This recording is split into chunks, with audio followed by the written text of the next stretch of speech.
your name we pray. Amen. And All right, brother. So, you want me to jump in? yes, sir. Okay. Well, hey, everyone. It is unique to gather with you like this, but I'm so excited to be with you and all the stuff we're going to go through today. There are too many of you for me to see all your squares. So if you've got something, I would please, if you've got a question on something, interrupt, chat pulled up. So hopefully I'll be able to track with that as stuff is going along. But then only other question I have is, can you guys see that okay? Is that big enough? Would it be, I don't know if you're able to switch it over to speaker view on Zoom, because that may enlarge it on your screen to make that a little easier. These are the PowerPoints that I came up with last night on the flight home from Dallas, because I realized if we're not meeting in person, a marker board is not going to show up fantastically on a Zoom. So a couple spots in which you can find me. That's my Instagram. We do a podcast every week. Guy on our staff and I, that's the Leading Hope podcast. So it's a leadership podcast. We do it. It's just about 20 minutes long, because we had tried the Carey Nieuwhof podcast, and I just don't have an hour and a half to listen to an interview that often. So we decided to do something a little shorter.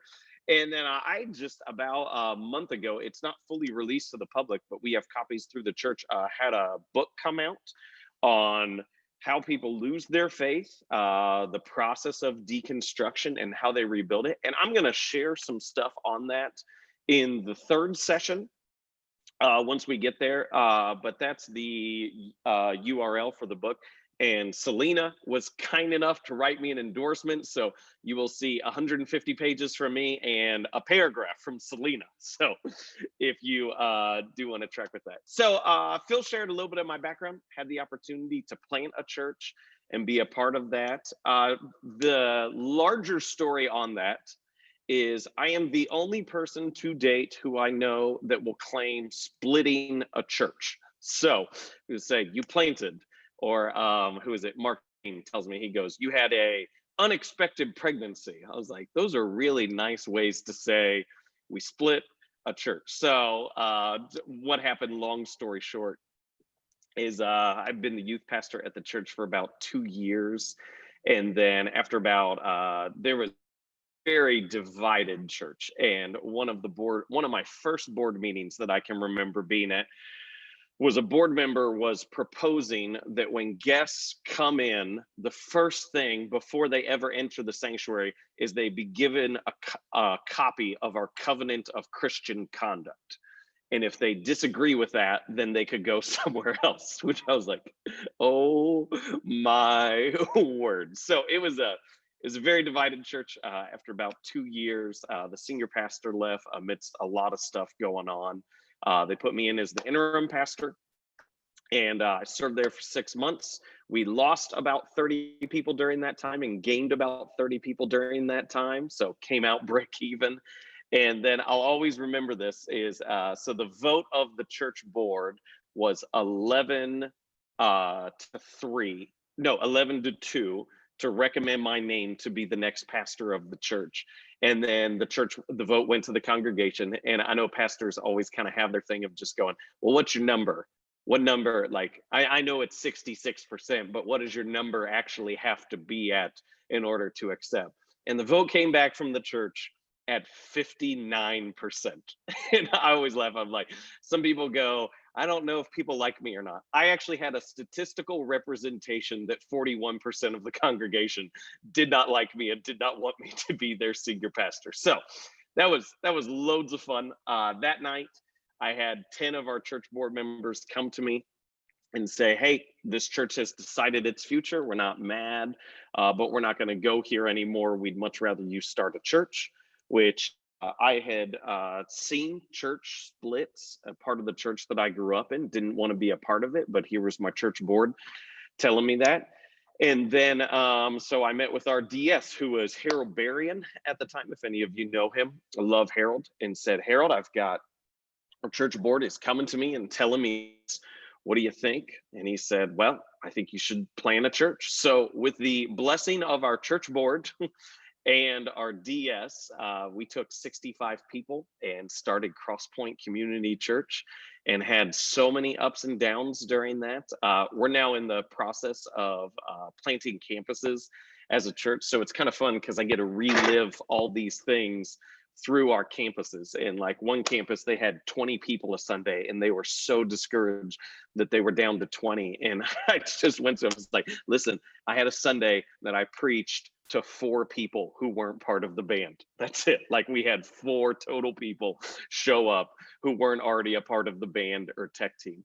And so we had our ups and downs, but what was it? It was 6 years later. We were running about 550. And I just felt like God was telling me that it was time for someone else to lead it. I felt far more released than I felt called to anything else.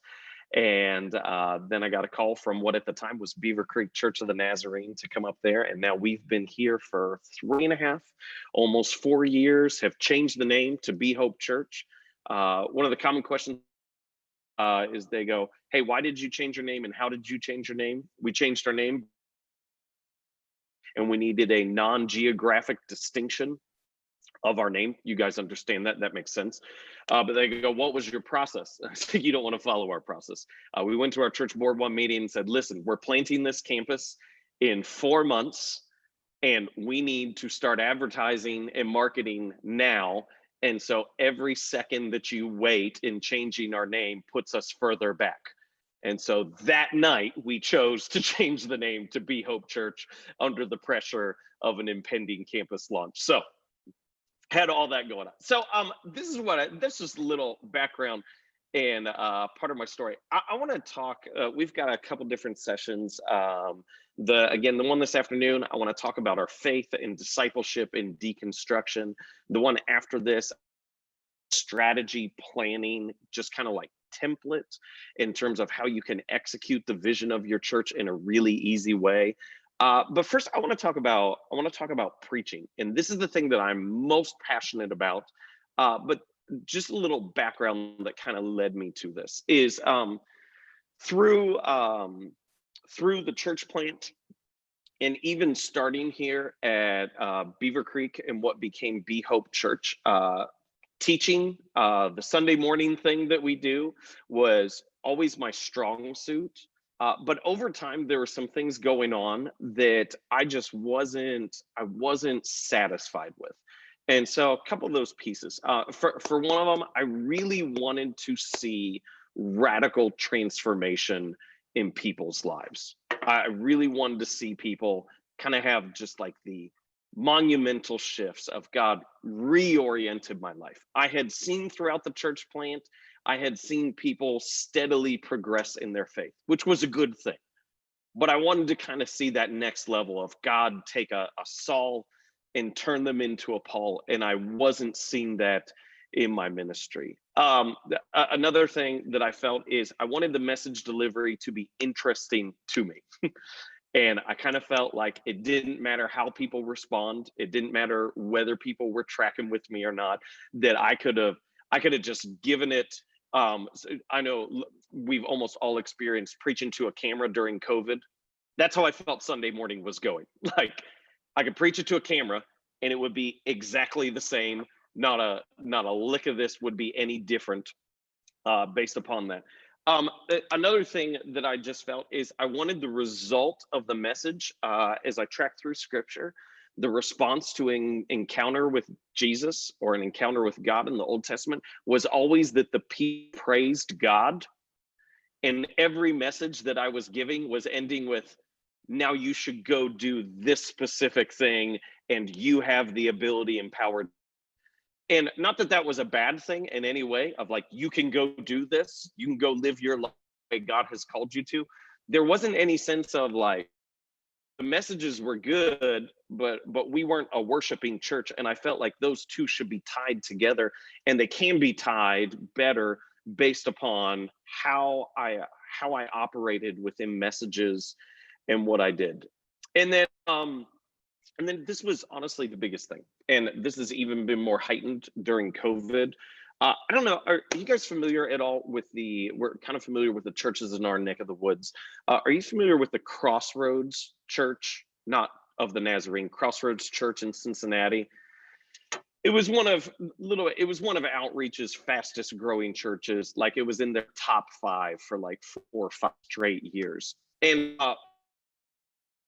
they think online before in room. And so as it comes to online church and everything that they're doing, long before COVID, we wanted our experience to be better online than it is in room. And I felt the opposite. I want people who are watching online to want to be in the room. We have an online ministry, we have an online campus, we've got a pretty decent reach there. But I think there's something that happens in the room that just doesn't happen online. And so I went in what I found, I'll just teaching structure. A teaching structure was better online. And probably the most famous example of that today is Andy Stanley. And Andy Stanley is better on a TV than he is in the room. Nothing against him. That's just the nature of that structure. So kind of here's a little sum up. If you see behind there, can you see that at all? Does that come through? Because when I see it on my tiny square, it comes in as a blur. Not a thing. All of this PowerPoint that I have designed on frequent trips. Here, let me do this. I've got a light here. Does that make it any better? Not a lick. Okay, well, this is what I'll do. I'll just kind of try to track with it. I'll yank this stuff forward a minute.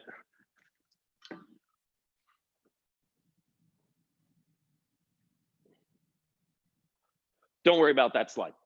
If I get to other ones that you can't see, sorry, I'm a little more in the dark now. I'll just mark it as we go. Actually, you know what? This is what I can do. Give me 2 seconds. I've got this up here on, and I can just share my screen from time to time. So I go through all that, and the biggest thing I want you to see is that within all these different pieces, I was just really feeling the need to change my structure, change my style, change what I was attempting to do within messages themselves. And I really felt like it was time for me to switch my style from a teaching-based structure to a preaching-based structure. And what happened originally was, all right, I've got that pulled up. Let me go ahead and share my screen for you. I'll go back and forth on this just so you know. Does that come through okay? Can you actually at least see that piece now? There we go. Okay, so that's kind of just a general summary of where I was. I wanted to see radical transformation, not just an application of biblical principles. I wanted the delivery of the message to be interesting to me. I wanted the result to be more biblical, that the people praise God. I felt another piece, I wanted to spend time crafting our identity within the message and not just focusing on beliefs and behaviors. And then I wanted people online to want to be in the room. So that led me to go, hey, I want to switch to a focus on preaching. And what I did at first is I tried to use my already existing teaching structure and just to preach it with more energy. And that did not work.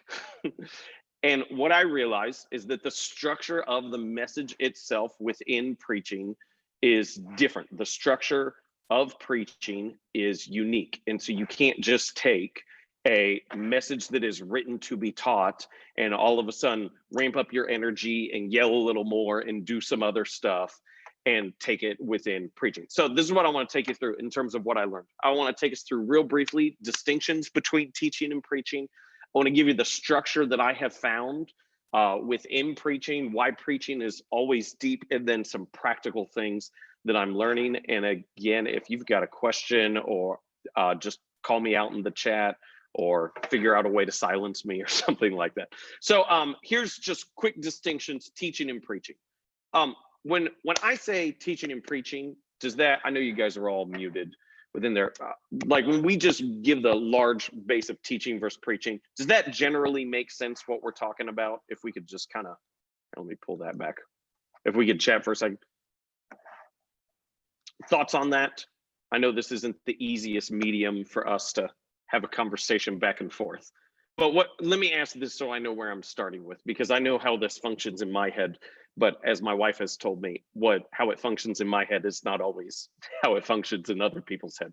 When you think distinction, teaching and preaching, what are you thinking? If anyone wants to share.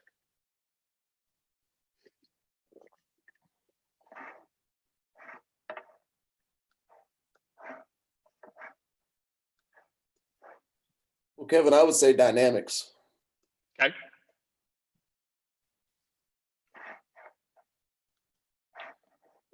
I could share this to go. Teaching is generally less responsive, kind of like where we are right now. So this is a good example of a teaching format or function.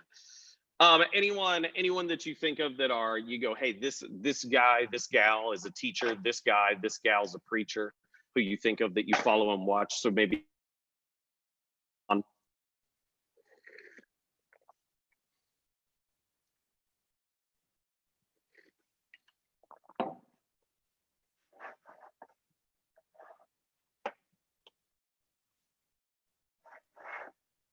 Kevin, does it have something to do with the inductive versus deductive aspect of delivering the message, allowing people to draw their own conclusions with information versus moving them toward a decision? Yeah, I think that absolutely can be it. I'm not, so I want to hear on this. I don't want you guys, this is not in any way saying this is specifically a teaching style, a preaching style, know the difference. Because honestly, I don't think like the clear distinction matters that much. This is me going, I was unsatisfied with the results that my messages were. I saw the fruit and I did not like it. And I got like affirmation. People were like, oh, that was great.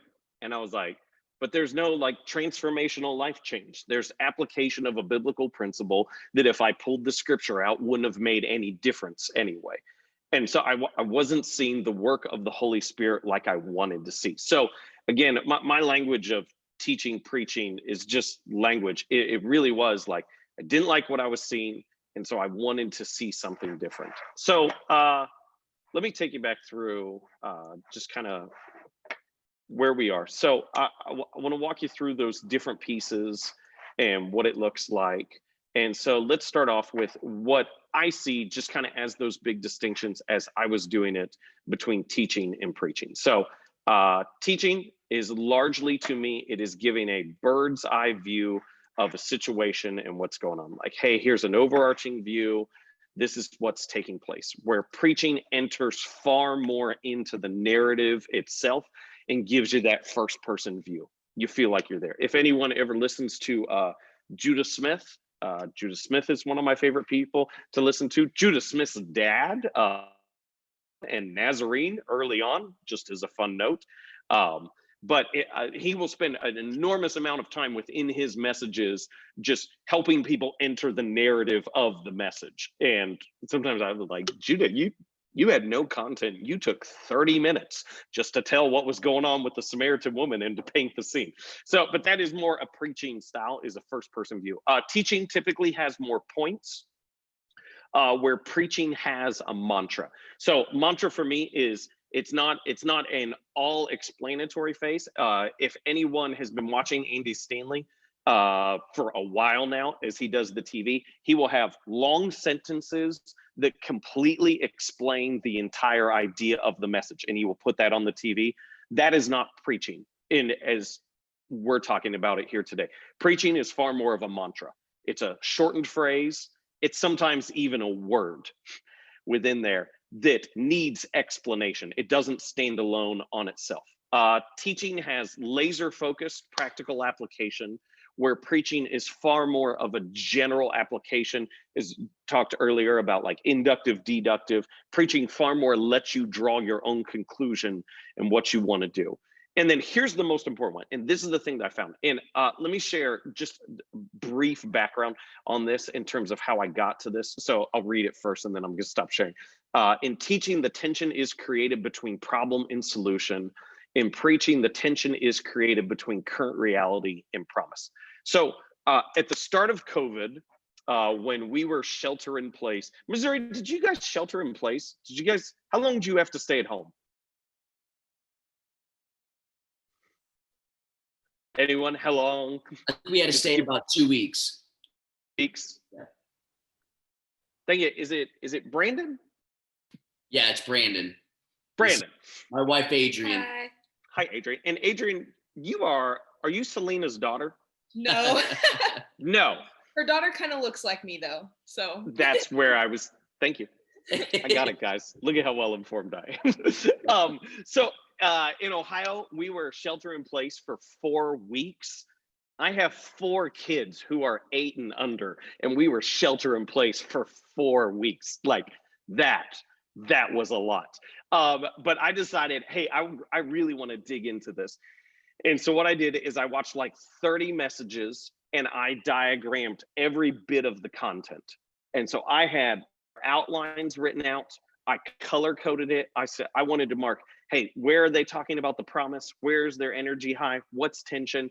And then I felt like Russell Crowe in A Beautiful Mind. I put all the papers on the wall and looked at them, and I was able to see some of the patterns in what was going on. So this was the biggest thing that I found in terms of pattern as it comes to the distinction between the two. So back to this. So in teaching, the tension is created between problem and solution. In preaching, the tension is created between current reality and promise. If anyone has seen Nancy Duarte's book, Resonate, what she discusses in this book is she says, this is the structure of every great speech throughout history. And this is simply what it looks like. What is and what could be. What is and what could be. And if you go throughout her book, she takes Martin Luther King's I Have a Dream speech. She takes all these famous speeches throughout history. And she said, you are constantly throughout it drawing a comparison between what is and what could be, that this is where your energy comes from. And so this is what I realized, is that in teaching lives on that line right there, which means that where what is worse than we thought it was. Does that make sense? So the primary structure, and I'm not saying this may not be you, okay? So if you're like, well, I'm a teacher and I don't do that. Good, we're talking about other people who don't know how to do this, okay? But within teaching, the primary tension comes like, hey, what is worse? You walk in and you go, you have a problem. Well, I knew, but now I spend time talking about how terrible that problem is.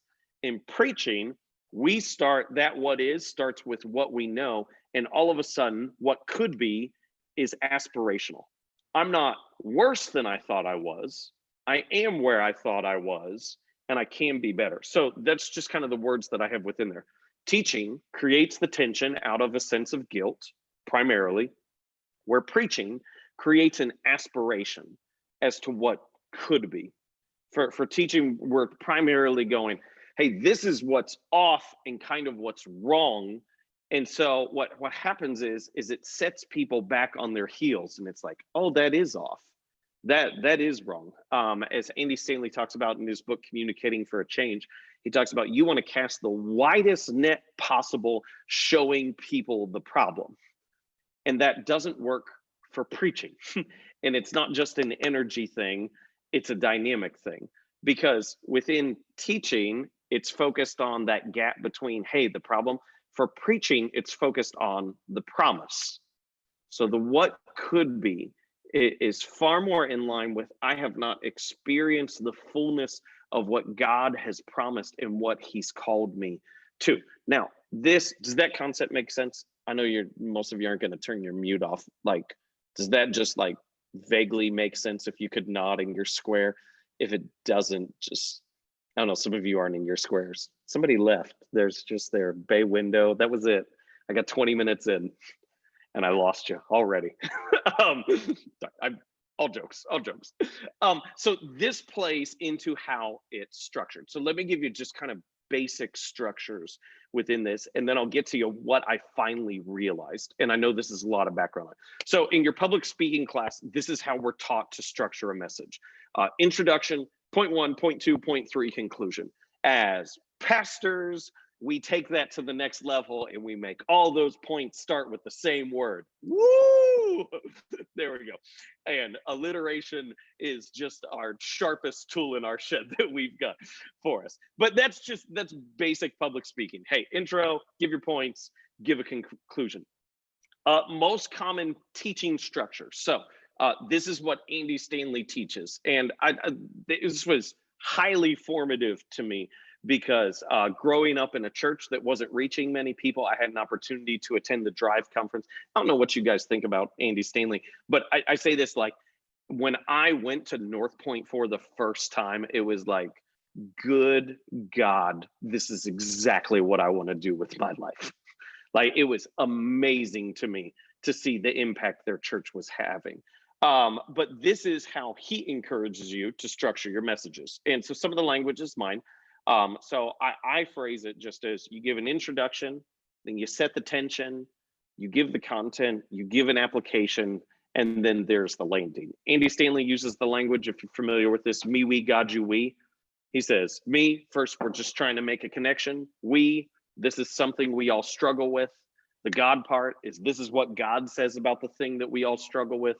The application, this is what you should do about this thing we should all struggle with. And then the landing's just kind of an inspirational moment of, what if we all did this? So I operated for, I'll say, 15 years of speaking every week, prepping a message within the teaching structure, felt dissatisfied with it, tried to start preaching my messages, and it didn't work.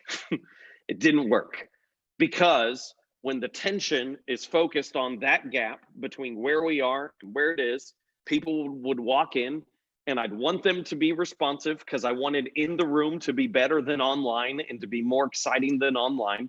And I'd immediately say, this is a problem, you have a problem, we all have this problem. And I'd set everyone back on their heels. And then I'd be looking for like congregational response. I'd be like, come on, amen. And everyone's got their arms crossed because they're upset because I just told them about how bad their life is. And so it just didn't work. And so as I watched these people over and over again in my COVID quarantine project, I was amazed. I felt like they kept doing this. I felt like they'd have a single idea that would be there throughout the entirety of the message, but about every 10 minutes or so, they would show me a new side of this idea. This is like, they'd spend like 10 minutes on, be like, oh yeah, this thing is amazing. And I felt like, I don't know, like it was a diamond or something like that. And they'd just turn it. I'd be like, oh my goodness, it's also that. And they'd turn it again. I'd be like, oh my goodness, it's also that as well. And then it kind of gets to the close and they'd be like, now let's celebrate this. And I was with them. Like I was pumped about this single thing. And so I made my wife watch some of these messages with me. To her, I felt like I'm just kidding within her. So I had my wife watch some of these messages with me. And the thing that I was growing amazed at is we both knew what the message was about. We both knew the mantra, that key idea, but we had different applications and conclusions. Instead of a foregone, this is what you should do with it, and this is how your life should be different. Like it was cutting us in different ways. And so after all of this is kind of what I found with the structure. And oh man, I sure hope this is helpful to you as you prep messages and you go through it. So the structure has 4 key pieces. And instead of that introduction, point 1, point 2, point 3, or the me, we, God, you, we, the first piece on it is the truth. And that the message begins with truth. This is the key idea. For me, I will typically use the title of the message as the truth. And I'll give you a couple examples in terms of how this functions in just a second. But that's where it begins. It doesn't begin with problem. It begins with a statement of, honestly, at times that's often promise, but it's just the key idea. And then from truth, I kept wanting to go down and say, here's the problem. But then this is where I realized that continuously happens is the next section. And again, these are my titles. If you do use this and you want to retitle it to something else, please retitle it. But I call the next piece the contrast. And in the contrast, I'm trying to separate the truth from what we often think is true. Within our youth ministry, we use this language. We say, society says, but scripture shows us. That's an act of separation. So as Nancy Duarte talked about, like, hey, the key is between what is and what could be. In the contrast section, now that they know what the idea is, I'm trying to show this idea is better than everything else. I don't have to downplay everything else that's terrible, but because I put it in this order, I don't set anyone on their heels. They already know what it is. They already know there's something that can come out of it that's good. And so I'm trying to do an act of separation. Then the next piece is I just call supremacy. And so what I'm trying to do is I'm trying to put this in as a key statement. When I first started to do this, I had these like really great statements. You know, the ones that like, I don't know, that where they like invert the words on themselves, like do this, it really is this. And I had these key statements and I put it in that first section of truth and no one, like there was no response. I was like, guys, this is awesome. Like this is one of the ones that I used is the best way to figure out God's timing is to prioritize your time with God. Like that was one of my key statements. But if I put it at the beginning of the structure, people didn't know what the idea was yet. I needed to put that statement later on within that once they saw how important it was. So that's what I refer to as supremacy. And then the last one, and this was the biggest shift for me, is because I wanted to go to now do this. This is your application. But instead, I call this last section, it's either proclamation or action.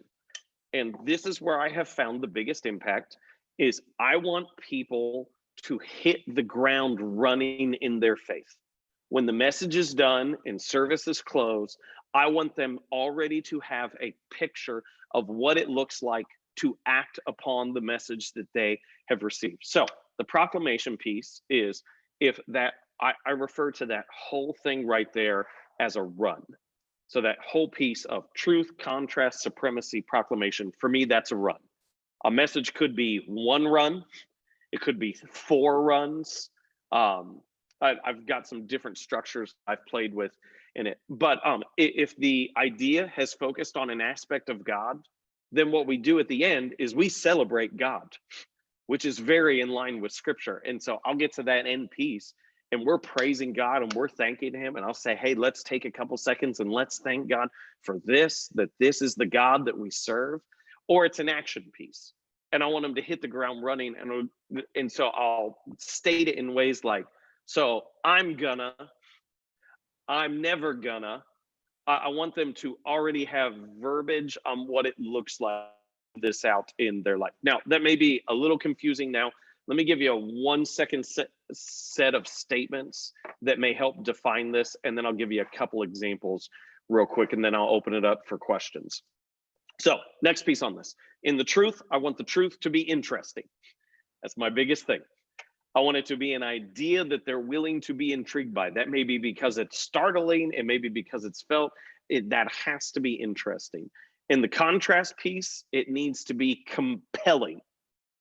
So that's that act of separation. Like, whoa, not only is this interesting, this really matters and is really important.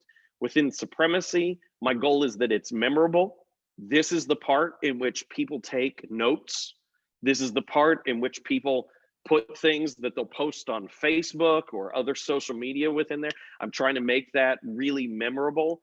And then in proclamation and action, I'm trying to help them move more than anything else on what they've learned. So a couple examples as we go through this. Let me pause just real quick on that. Any questions on that so far? Just an idea. I know as we get to examples that may make a little more sense. Feel good? Okay. Cool. So here's my quick examples on this from a couple of my messages. And so here's the first one. The first one is a message that I gave that's one of my more favorites that's called Stay in the Grave. And so this is John 20, John's account of the women going to the tomb first off. And so what I do within the truth section is I'll, one of the things that we've started doing within this is we stand for the reading of scripture. That I'll just give the statement. I go, the Bible is not an ordinary book. It's the word of God. It won't return void. If you're at a baseball game and there's a foul ball, you'll stand ready to catch it. We stand as a signal to ourselves that we are ready to receive what God is doing. So we'll stand, I'll give the title. And then during the truth section, all I did within this is that John went out of his way to show that the cloth that had been wrapped around Jesus's head was deliberately left behind. And so that's well, I don't know, at least I think, maybe you have your own judgment. I think that's really interesting.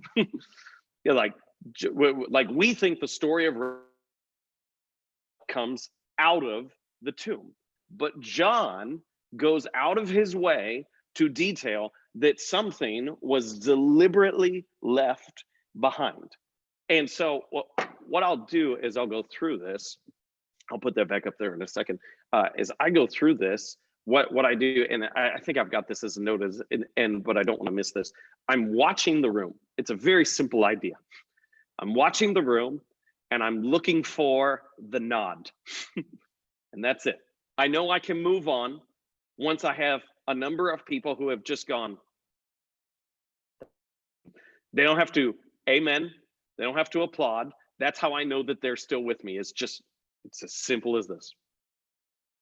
Okay, we're good. I have a hunch that some of our congregation just does it because they know that's what I'm looking for. Like, all right, let's go. We've had this long enough, but that's what I'm looking for. So I know they're done. So that's the truth section. So here's the idea. I think it's interesting. Then we go to the contrast. So I'm trying to separate it. And so it's this large idea. The new needs space. I gave this message right as we were coming out of shelter in place the first week we opened up our church. Okay.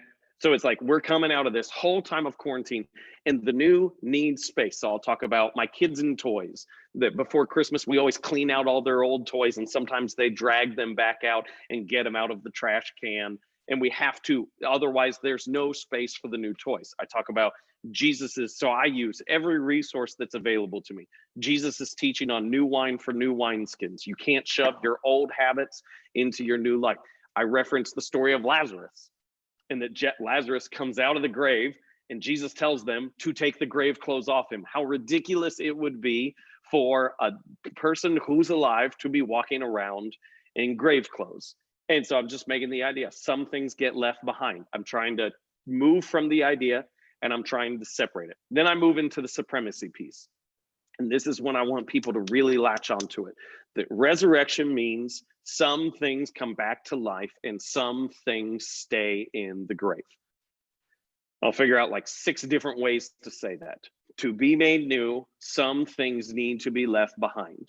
We think resurrection is the story simply about what comes out of the tomb. John shows us that this account is also about what stays in the grave. The resurrected Jesus did not keep his burial clothes with him, did not push the stone around that held him in the tomb because he was alive. And in order for resurrection to take place, some things absolutely do have to come back to life. And then this is where I'll start to poke, as I'll be like, but not everything comes back to life. Resurrection means not everything in your life comes back to life. Some things stay in the grave. And so then as I move into that last one, as I get to this is an action one. It's not nearly as much proclamation because it's far more focused on us doing something rather than, all right, let's worship God. Let's thank him for this.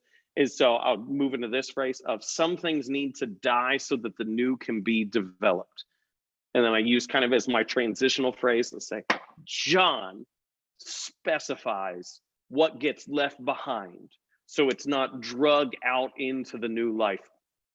And and so for this one in particular, I pulled it into of just saying, hey, we're entering new life. You're about to enter a new normal. You've spent a month at home with your kids. What needs to not re-enter your life? What must stay in the old life? And then I'll name it. And you say, you need to, and say, guilt, you're not, hurry, you're not coming with me. I'm resurrected. I'm a new life. You stay in the grave.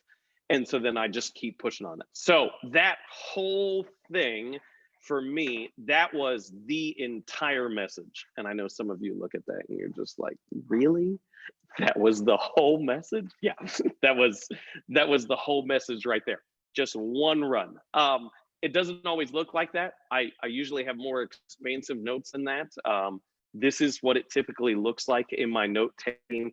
I've got color coded for a bunch of different reasons and things. This message is 3 runs. Let me give you one more example of a message that is actually multiple runs.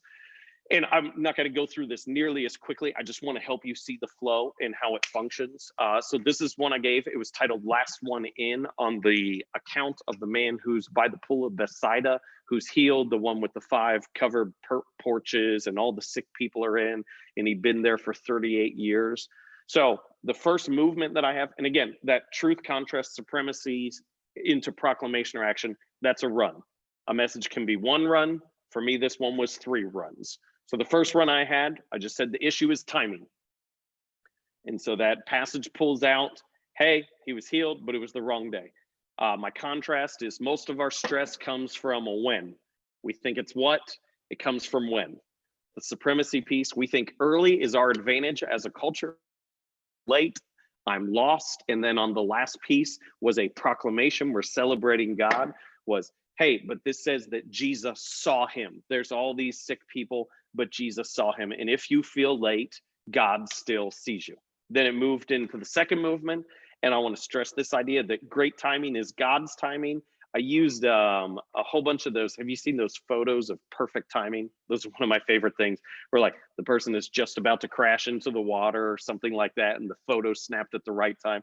So the interesting idea, there's magic and perfect timing. In the contrast, I talked about chronos versus kairos, linear time versus God's time. My point there, God's what only works on God's when. And then that's where I pulled in that phrase I used earlier. The best way to get on God's timing is to prioritize my time with God. And then the third movement is I want to stress, hey, you want a God moment. And this is, he's healed on the wrong day of the week. And so we laughed about that, like 38 years and he's healed on the wrong day of the week. And the contrast, you can be last because you're never lost. And then the 2 Corinthians passage is, hey, just the right time. God came into the world, and then it gets at the end. Indeed, the right time is today. Today is the day of salvation. I'm stressing that any moment could be a God moment. And then my close at the end was this big, long altar call. Not really an altar call. We don't have altars, but the equivalent of that. And it was just the, hey, the right time is today. There you go. It's a bad day. Today is the day of salvation. I'll try next week when my family's in. No, today is the day of salvation. So that just gives you another example of the way in which those 3 movements work. I've got just a couple more slides I'll fly through real fast that I hope are helpful. Here's my belief, is this is why it's deep, is the preaching format, the preaching structure deals with the emotional frustration of the life we know we're called to live, and allows the congregation to draw their own, sorry, that should say own, long flight from Dallas, their own conclusions and applications. And I believe this, and I know all of you at some point in time have probably had someone tell you that you wanted to go deeper. If you've never had someone tell you that they expected the message to go deeper, you are either a savant or you're completely unclear and no one has any idea actually what you're saying, because that's typically what we equate with deeper, is it's confusing. And what I was counseling our youth pastor on this, because we had an adult leader who said, I really thought we'd go deeper. And just the realization within there is that deeper is not more intellectual.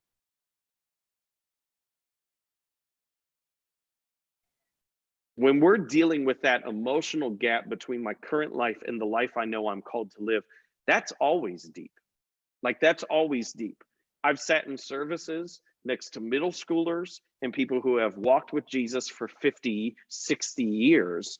And we all got something out of it because it touched on something emotionally. Now, hopefully there's something new and interesting content wise within there, but it is that emotional tap in. I'm not saying emotional manipulation, but when you tap in with that frustration of just going, I know I'm not living the life that God has promised and that he talks about in scripture, it's always deeper. So I've got just a couple small things at the end. What questions do you have? Man, I hope this has been helpful.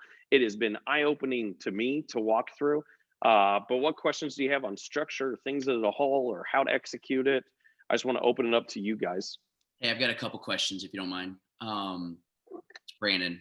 There we go. Couldn't find your box. Your box moved on me. Hey, so if you can you pull up your slide real quick, where the last slide where you unpacked kind of the last 4 points with us. I want to ask a Yep. question. Are you able to? I'm sorry. Yep. This one? Yeah, Or perfect.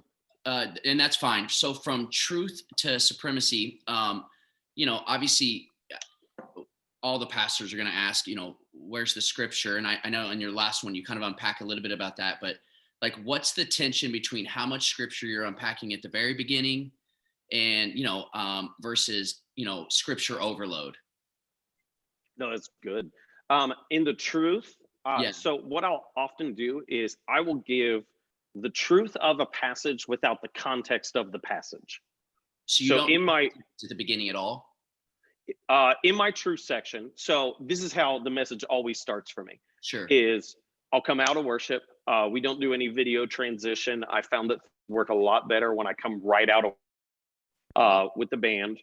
Is it gives me a comment to interject and interact with the band at times, even to call back in a second song and to navigate that. And then I'll have people stand and I'll read somewhere between 1 and typically 8 verses. That's not a hard rule. It's just, I don't know, if you read more than 8 verses when people are standing, they get really squirrely. It's just like, you stood for 20 minutes, you can stand for 10 verses, but I don't know, their legs quit working after 8. So I'll read I may go through 40 verses that morning. Now that's not typical, but I may. But I'll only read a couple verses right then, and then I'll jump straight into the truth. And I want to give the main idea right there. I don't want to bury it on the back end. And then I may give, oh, sorry, I moved that. I didn't mean to. I may give the full context for the passage a little bit later on. Okay. Helpful? Yes, thank you. Mm-hmm. Cool. All right, what else? Other questions? Donna asked, how long do I normally preach? I'm scheduled on Planning Center for 35 minutes. It's usually 40 to 45. We're working through a series on Daniel right now. And I didn't realize this because I really wanted people to not go back to Daniel. So like Daniel is like, man, the whole first 6 chapters are stories. And I didn't want people to go back later on and be like, well, I don't remember reading that. So I just wanted to read most of it. So I preached for an hour. Apologetic for, not really apologetic for, but I realized that one of the reasons why I preached for an hour is because I had actually read 74 verses during the sermon. That's very out of the ordinary. A typical message for me is usually 40 to 45 minutes.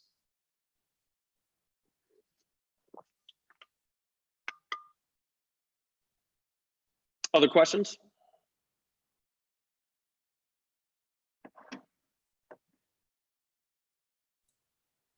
So Kevin, how many services are you running?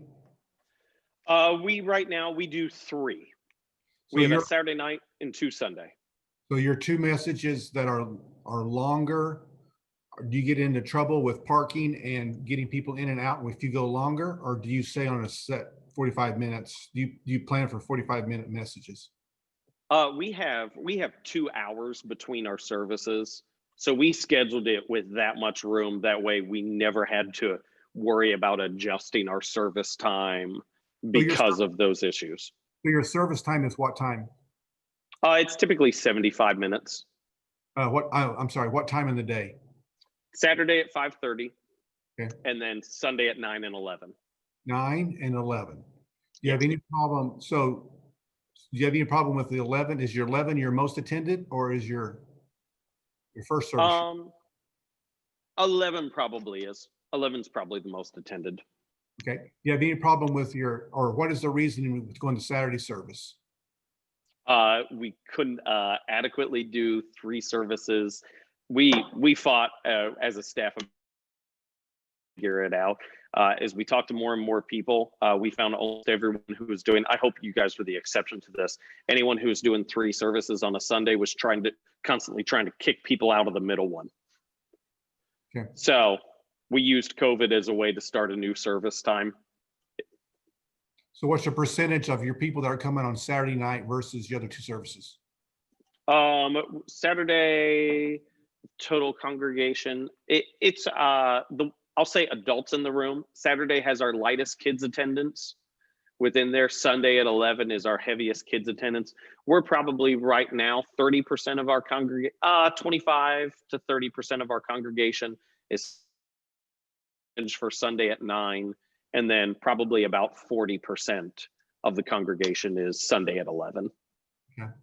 We've had some of our churches have gone to 2 services because of the COVID. So we've got COVID service where they wear their mask.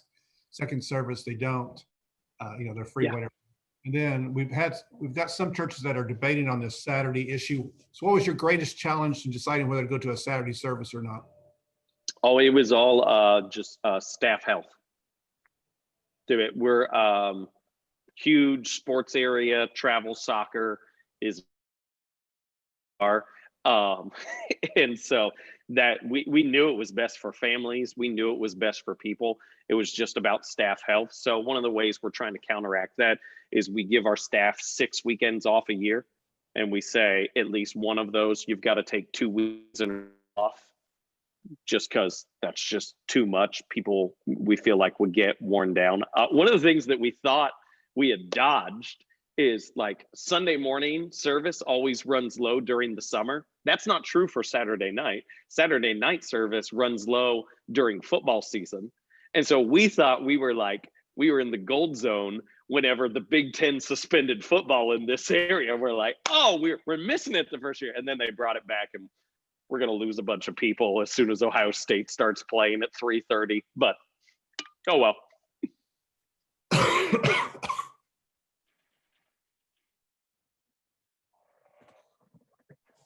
Does anybody else have some other questions from you guys and gals?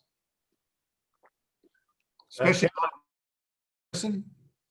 Kevin, I'm just wondering what you assess the result to be, transitioning from what you thought you were doing in teaching and what you're doing in preaching now. Has it generated the result that you anticipated? And what difference have you seen? Yeah. So honestly, I've been thrilled with it. Now, here's the one side of it that I'll say is I'm frustrated far more because I was good at the teaching style. So learning this has been like jumping into something brand new. So I just want to like preface that, like, there's many services that I walk off and I'm just like, what am I doing? Like, it'd be so easy to go back to what I was used to and what was natural. We worship better as a congregation. We're far more passionate.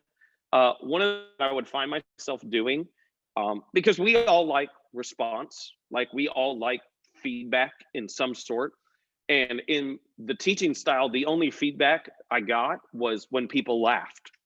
And so I just did to telling more and more jokes throughout the message because I liked having that sense of verbal feedback. And within this, like, I'm looking for response. I'm telling people, I expect you to do this with me. I expect that we proclaim this together. And so for me, when I'm doing it well, it's so much more fun. And I believe that we're doing a far better job of crafting people's identity around who they are in Christ, instead of simply trying to push their behavior towards what is typically considered Christian. So when it's gone well, I've been thrilled in terms of how it's changing the culture of our church, how it's changing our worship, and the impact that it's making on people's lives. There is, so let me give one of the things that drove this was when I first got to Beaver Creek. And I know we're going to, I'll share this story real quickly. There's a guy, he came up to me. Beaver Creek had a large staff. I think we 15 people on staff when I got here. And there's a guy who came up to me after my second service here, and he walks right up to me after the message and he goes, "Hey, I'm gonna be in the office on Monday. I'm so excited, can't wait. I'm thrilled you're here. God's gonna do great things." And I turned to the guy who's our executive pastor and I said, "Who is that?" He's like, "That's VJ." I was like, "Does VJ work here?" He's like, "No, he doesn't." I was like, "Well, then I just had the weirdest interaction I could have. I know you're gonna meet some weird people." But VJ has become one of my best friends. But here's his story. His story is that he was having an affair on his wife, had gone to church intermittently for years, didn't care, like thought it was all fake, thought it was all phony. Through some miraculous circumstances, his wife found out he was having an affair, like some weird stuff. Like there was an iPad that she accessed his email from that didn't work at the time and has never worked since. Found out he was having an affair at 3:30 in the morning. He was up late, desperate, and whether you like him or not, this changed my view. Up late, desperate, watching a Stephen Furtick message. Message to Elevation Church at 3:30 in the morning. They responded to him within 15 seconds, led him in a prayer of salvation, and his life has been completely different since. Like I tell him, I was like, "How did you convince your wife to trust you?" He said, "I went to her and I apologized. I begged her forgiveness. And I said, you don't have to trust me. I'm new. I know I'm a different person." And that guy has worked. He's going to actually, I say he's on staff. He doesn't receive a paycheck. He's a front-end web developer who's got this incredible tech job. He works out of our church office and probably works 50 hours a week for the church with no paycheck. And so in April, we're actually going to give him a paycheck because he's going to be able to quit his other job. But when I heard his story, I just felt like there's no story like that in my ministry. There's only stories of people who went, "I used to hate church, but you're interesting and you're funny. And now I like church and your church is nice." And gradually over time, my life became more like the life of a believer. And salvation invitations for the duration of my ministry have been something very infrequent and very scattered. And honestly, since then, like we do a salvation invitation at the end of every service.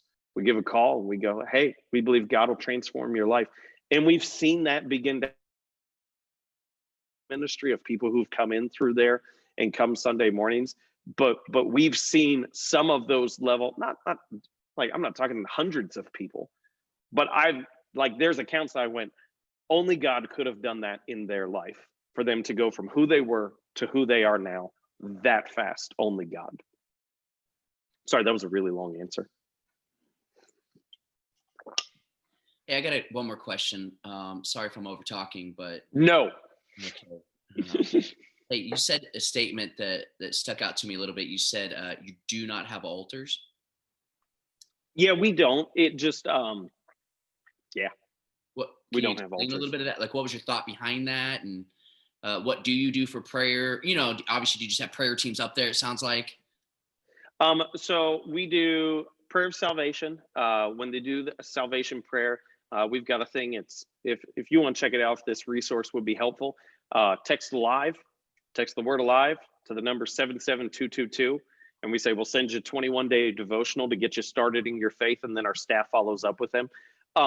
This is what I wanted to see, part of like crafting the culture of our church. I did not want to see people, I did not want prayer to happen in a restricted place. I wanted us to pray everywhere. And so that was just like to each his own within that.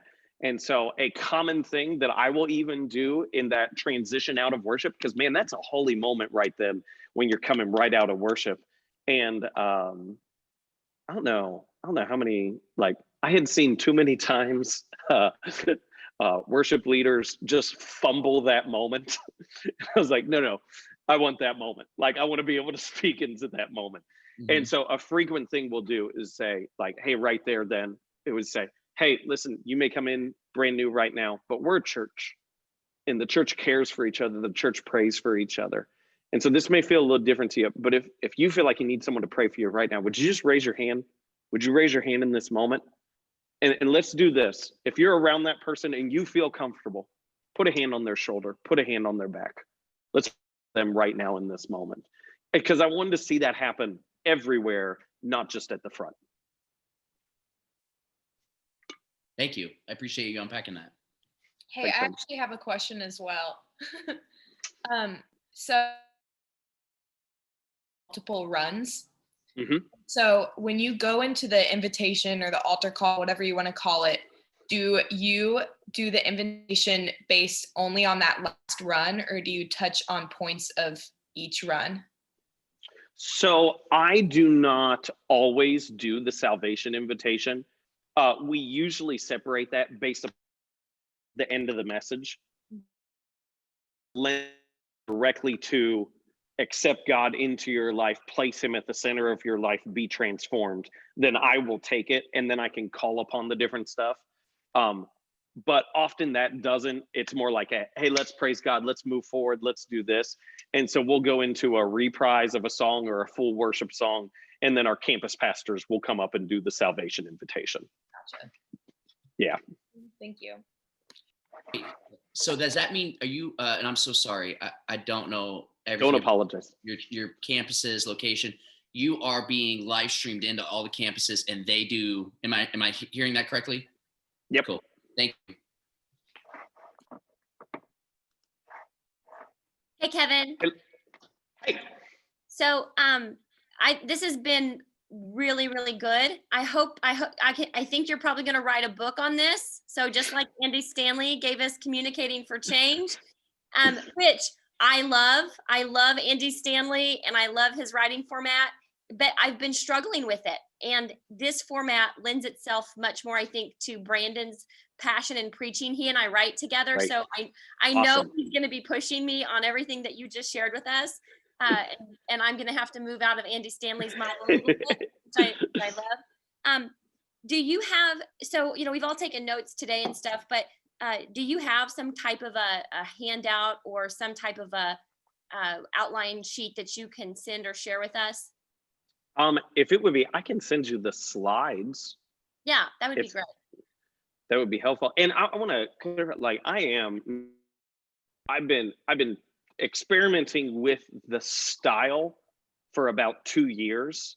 I only discovered the structure in March. Okay. And it was when I took that deep dive, I just went, oh, that's what's off. I'm actually formatting the message wrong. And it's not just take the content and do it with more energy. Let me give you guys just real fast, and I know we're over on this, just the quick things that I'm learning right now, and then I'll pass it back to Phil. So here's just a couple things that I'm learning this moment. Within this structure, I guess I already talked about this, it's far more easy to customize to the room, and that I just use the phrase, I look for the nod, that I'm not gonna move on to the next part until I know they've got the first part within there. And so I'll just add stuff on the fly and move through that. This is okay. So I talk about like there's multiple runs, and this may be too confusing. My favorite structure that I've been playing with is to actually, all right, let me use it by my hands. So I gave the order left to right. Okay, there we go.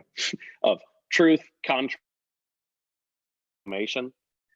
And this is what I realized is that on certain message that I could take that run and translate it into 4 runs. Does that make sense? That I would take the content I have truth and actually work it through the truth, contrast, supremacy action.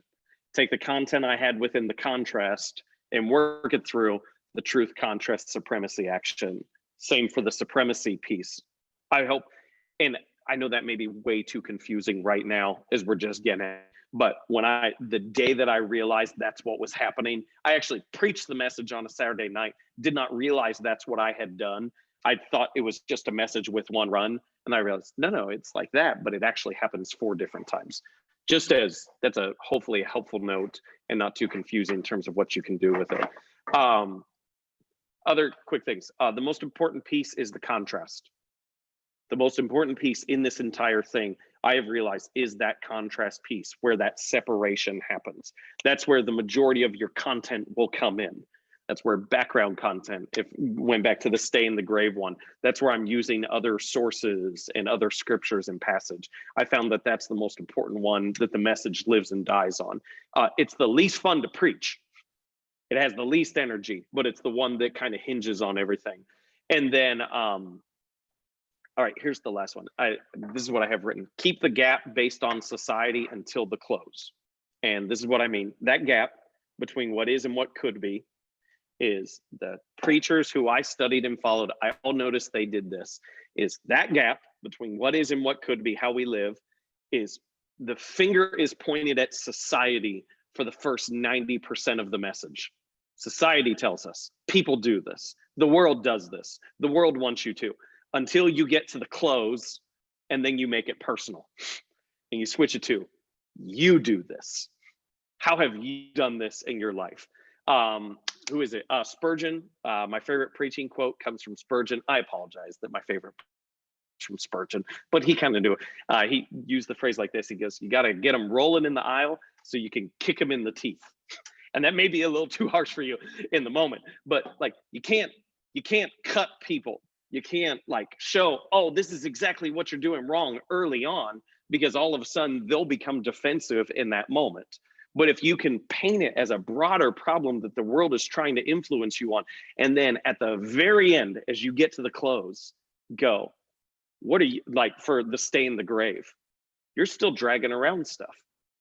You're still not just, hey, the new needs space, to go, God's trying to do something new in your life, and you keep calling up the past over and over again.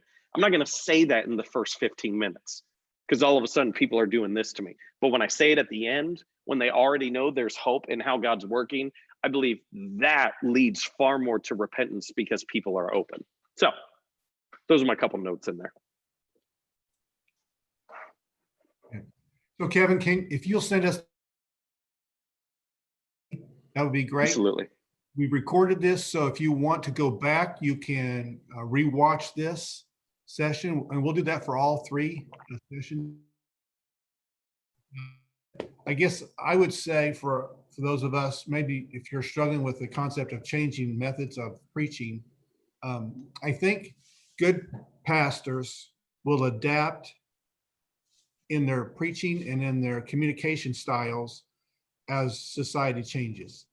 I'm not asking you to change the message, but I am asking you to think about changing the method by which you're communicating. And this may be one of the things that may work for you to go well.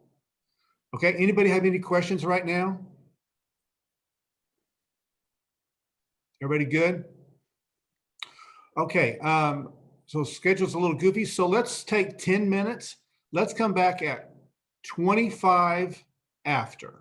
25 after. So if you need a coffee break, a restroom break, go do that real quick. And I'm going to ask you, I know this is weird, please blank out your screen. I've had 2 times and we've had to watch people go to the restroom. So please screens out and go do whatever you need to do and come back to us. Okay. So thank you. We're at 25 after. So let's go ahead and get started again. We're recording. And so if you need to watch later on, you can. We want you to feel free to do that. And Kevin, thank you for a great first session. We're off to a good start. And so we'll turn it back over to you and you crank it up again, okay? All right, sounds great. Hey, everyone. I moved, so I didn't have to, I moved 5 feet over. So we didn't have the disgusting blank TV behind me. So I hope that first piece was helpful. Thank you for the kind words there, Phil. Just a little background that is this hopefully helps kind of future sessions and why I think how I do. My mom was a children's pastor, so I grew up embedded in, and my dad is an engineer, which was a curse when I was a teenager, but has been a blessing as an adult for any of you, especially who have engineer backgrounds, that it gave me this real desire to not just like where other people would get done with, say, a message and be like, oh, that was great. I would instinctively just have this innate need to go, but why? why was it great? I couldn't just handle it just being great. So that's affected how I preach and honestly how I lead. So this is what I want to take you through. So the title of this next one that we're going to go through is creating a rhythm to your vision. And I just kind of want to walk you through this. And the preaching one, honestly, it was one that like really doesn't fully come together until we get to the examples in the end. And we're kind of trying to build almost like a puzzle. We're trying to build different pieces in our understanding. And once they all fit together, we go, oh, that's how it functions. This talk is a little different. This is like blocks that are stacked up on a tower. So if I lose you at some point in time, please stop me, okay? Because I don't want to lose you within all that we're going through. Sorry, I get my buttons mixed up between the share screen and don't. So a little bit of background. When I was part of church plant at Cross Point in Maysville, Kentucky, we just had the complexity that everyone goes through at some point in time in ministry, that all of our best, I was the only one on staff for our first 2 years there. So I think we grew to like 200 people and I was still the only one on staff. And all of our best leaders worked full-time jobs. And so it was just really hard to maintain consistency and to build unity and to feel like we were progressing somewhere. And so for the first like year and a half, we had a weekly meeting on Monday nights, which was just grew exhausting after a while. Us to keep moving forward in order for us to like, hey, stay on the same page. And we had this one time in which it was leading up to Christmas. We had 144 days before Christmas. I remember that because we titled the season 144 Days. And I just had the clarity to go, these 3 things have to happen before Christmas. Otherwise, we're forever going to be behind. And we had clarity. We did it. And then we never did something like that again. And so as I came to Creek in a larger church, I really felt like I would figure out how. And we all know we have to produce, especially those of us who preach or different environments that we lead in, you produce content with consistency because there's already a built-in rhythm and a others imposed deadline to producing content, being you have a worship service every single week or a youth group gathering every single week or whatever else that is. And to think of it like this, how many sermons would you write if you didn't have to speak every probably 10 a year? Like when inspiration really struck me and I had a bunch of free time, that we produce content better because of these deadlines. And so what I want to give you when it comes to leadership is what is self-imposed deadlines to leadership. And I want to make this really, really simple. And I got into the thing for a while on like, you have to have a vision statement, and you have to have a mission statement, you have to have core values, and you have to have all these other things. And we've got values as a church, but I think a lot of the distinction between mission and vision and everything else is just honestly, it's just unnecessarily confusing. So I want to make this as simple and easy and adoptable as I possibly can. So some basic stuff just right here at the beginning. This is what I believe vision is. Vision is the address of the destination you are headed to. That's it. Like Jim Collins will say, like it's your preferred future. Other people will say it needs to paint a picture of the reality in which you're headed to. Will Mancini has all this stuff of like vision should be quantitative in this way and qualitative in this way. And I just honestly, I think most of those distinctions don't matter. Whenever you're taking a trip, you will type the address into your Maps app. Or if you're like really old school, you'll pull out the paper map in which this illustration falls apart entirely, and I can't help you in any way on that. But you'll type in the address, and typing in the address tells you how close you are to getting there, when you're not there. And that's all I think vision is. Vision is the address of the destination you are headed to. It should tell you where you're headed, how close you are to being there, and you should know when you're there, when you're not there, when you pull into the wrong house, whatever that is. Now, the next piece is, so this is not meant to be about crafting a well-pictured vision statement. It's just going, do you know where you're headed? Do other people know where you're headed? That's clear. But this is where I want to focus, is this realization that vision must have a rhythm. And I was never taught this. And so this is why, honestly, I'm really passionate about this, is because no one ever taught me that, like, in order for my vision to be achieved, I must have a rhythm to doing it. And I don't mean discipline, because discipline is like, oh, I've got to make sure I do this. I've got to stick with this. Rhythm is just a natural flow to the year, a natural flow to the schedule that vision can naturally live in, okay? So I want to give you our rhythm to our vision. Some of this by raise of hands on the 20 boxes that I can see. There you go. I expanded my screen right now. I moved it up to 30 boxes right there. How many of you have seen or read or worked through Will Mancini's book, God Dreams? Is anyone familiar with that? Okay. No one on my screen raised their hand. So here's the beauty of what I'm going to do for you. Ready? Don't buy it. Okay. All the value in the book I am going to give you in 5 minutes. It is like unnecessarily confusing later on for the purpose of selling a book. And he's got all these different ways of categorizing visions. And we went to a seminar with him, and it was like, dude, what on earth are you going through? I have no idea. I don't think you even know why any of this stuff matters. But when he shared this vision tool, so part of this is Will Mancini's vision tool.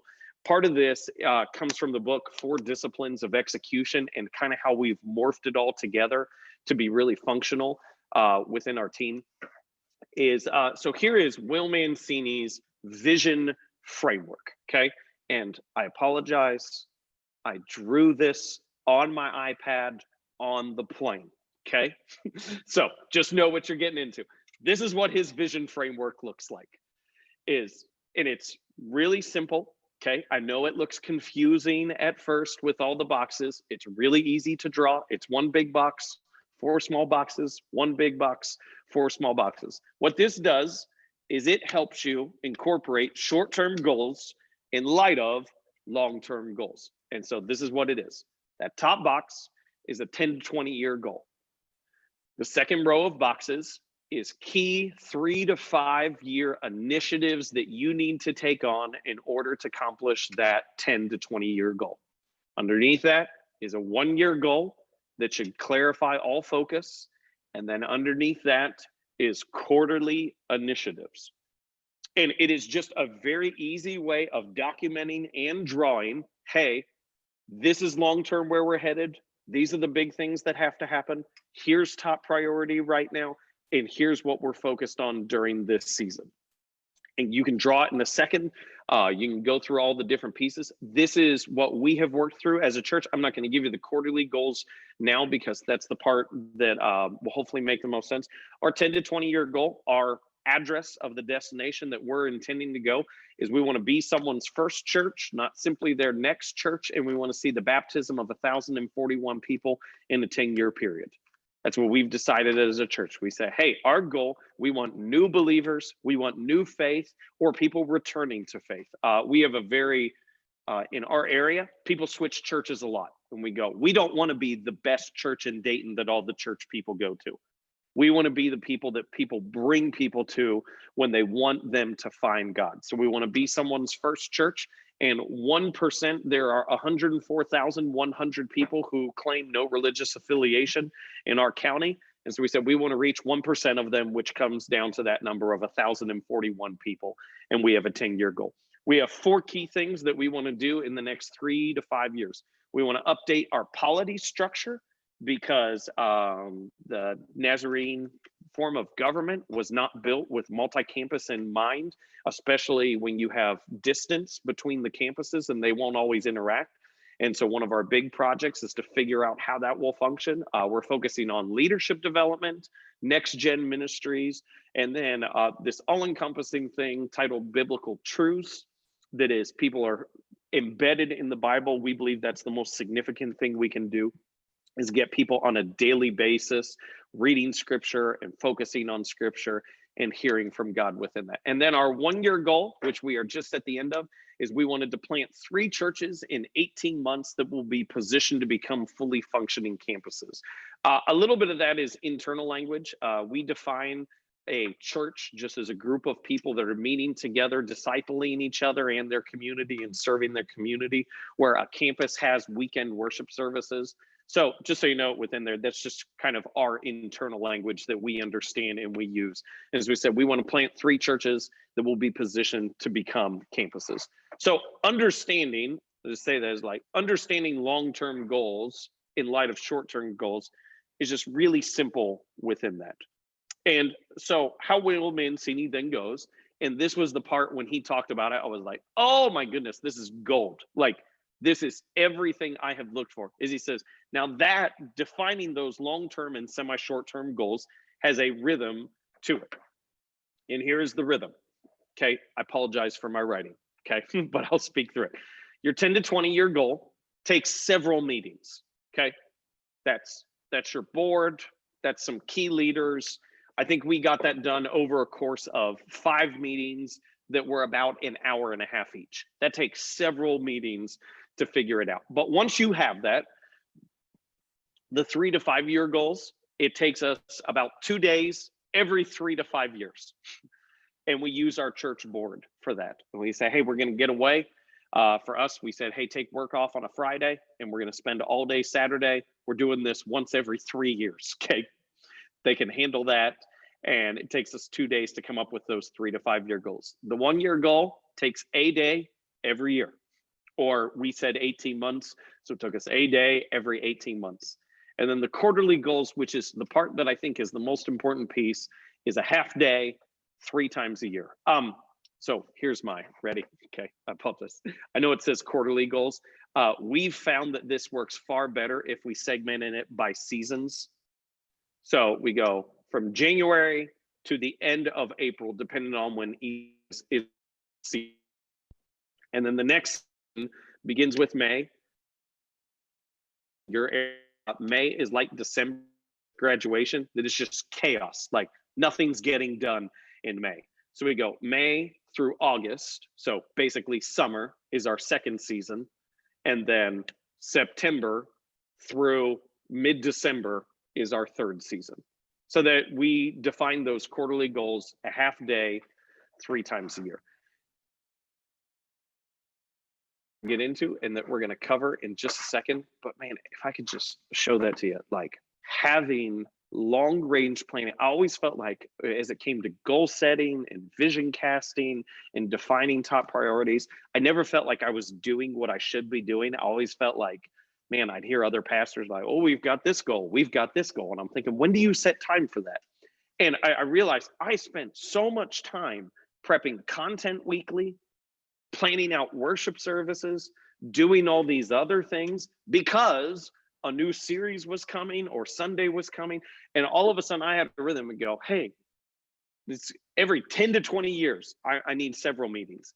Every 3 to 5 years, I need 2 days. I need to set at the very beginning of the year, we set aside that day that we're planning out the 1 year goal and we mark on the calendar a half day 3 times a year. Now, I have only done this with a large staff, but being from a church plant background in which I survived on all volunteers and lay people, this would still work to take a half day 3 times a year on a Saturday with your key leaders. And one of the other things that this has really helped us through is defining the line. I don't know if any of you struggle with this. I think it would largely depend upon the size of the staff, because the smaller your church is, the more your board functions as staff. But with a larger staff, this has helped us divvy up those roles and responsibilities.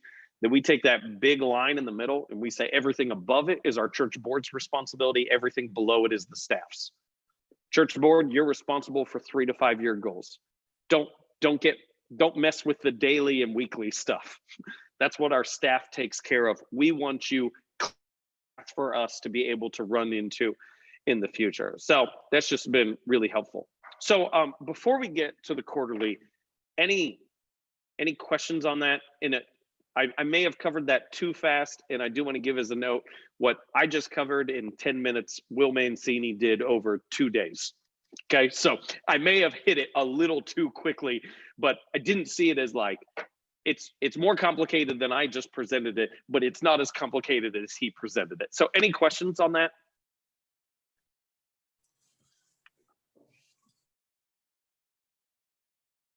That discussion was,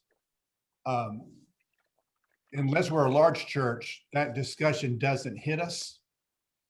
So can you come back and let's talk about a church of 70 to 100 people? Mhm. Would you run it the same? Would you do the same way you just did? Or what adjustments would you change if you had a church of 50 to 100, 70 to 100? What changes would you make to those 4 steps that you just gave us? I would honestly, I'd do it the same way, except I'd erase that line in the middle that made the distinguishing mark. Board and maybe some other people invited in, run all the pieces of it. So then you would say to us, not only have your board do this, but maybe involve some lay people who are not on the board in all of the process or just in the top half of that process? I think one of the beauty. So the beauty of our system is we have freedom to, like, church board meetings are open. And we have freedom to invite anyone who we want, unless if it's called into executive session. You need, especially within the 1 year and within the quarterly, so within the stuff that is gaining traction right now, you need your best leaders at the table, regardless of what they're elected to or not, regardless of what their background is. And I mean, you could even, if I don't know how intertwined your church boards are within your churches, but man, you could function 3 of your church board meetings a year are focused on setting the new seasonal goal, which would probably be a welcome reprieve for most of our church board discussions, to be honest with you, at least from my history on that. That's just what you would have to do on this setting is you'll have to create, and I realize what this is aiming towards. This is aiming towards strategic planning, okay? So you're going to have to look at on your agenda to specifically on purpose plan 3 to 4 times a year to have this conversation. Now, some would say it would be wise to have it every month. I'll leave that up to you. But instead of looking at whether we have a hole in the floor or we need to have cinnamon rolls for breakfast at church, maybe we could turn our conversations into this process of goals, and then how will that be developed out into strategic planning, and work at that and say, what are our needs these next few months? And I think we could really change our conversations in our board meetings, no matter if it's a church of 70, 25, or 500, we could really have some dynamic conversations that are going to make eternal differences. And that's what we're after. I'm really not after about what kind of donuts we have. I'm after about how are we going to win people to Jesus and how are we going to push the gates of hell back.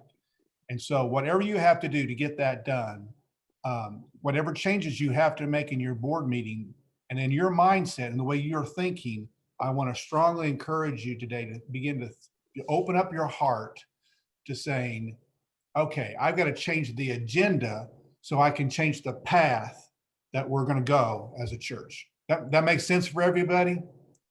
Any pushback on that? Because I want you to ask. I don't want you to just buy into it and, just because.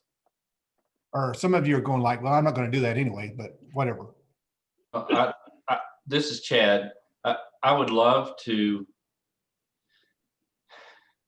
hopefully, because I'm in a unique position because I'm just starting, a new tenure, different church, learning from the last 3 to 4 years.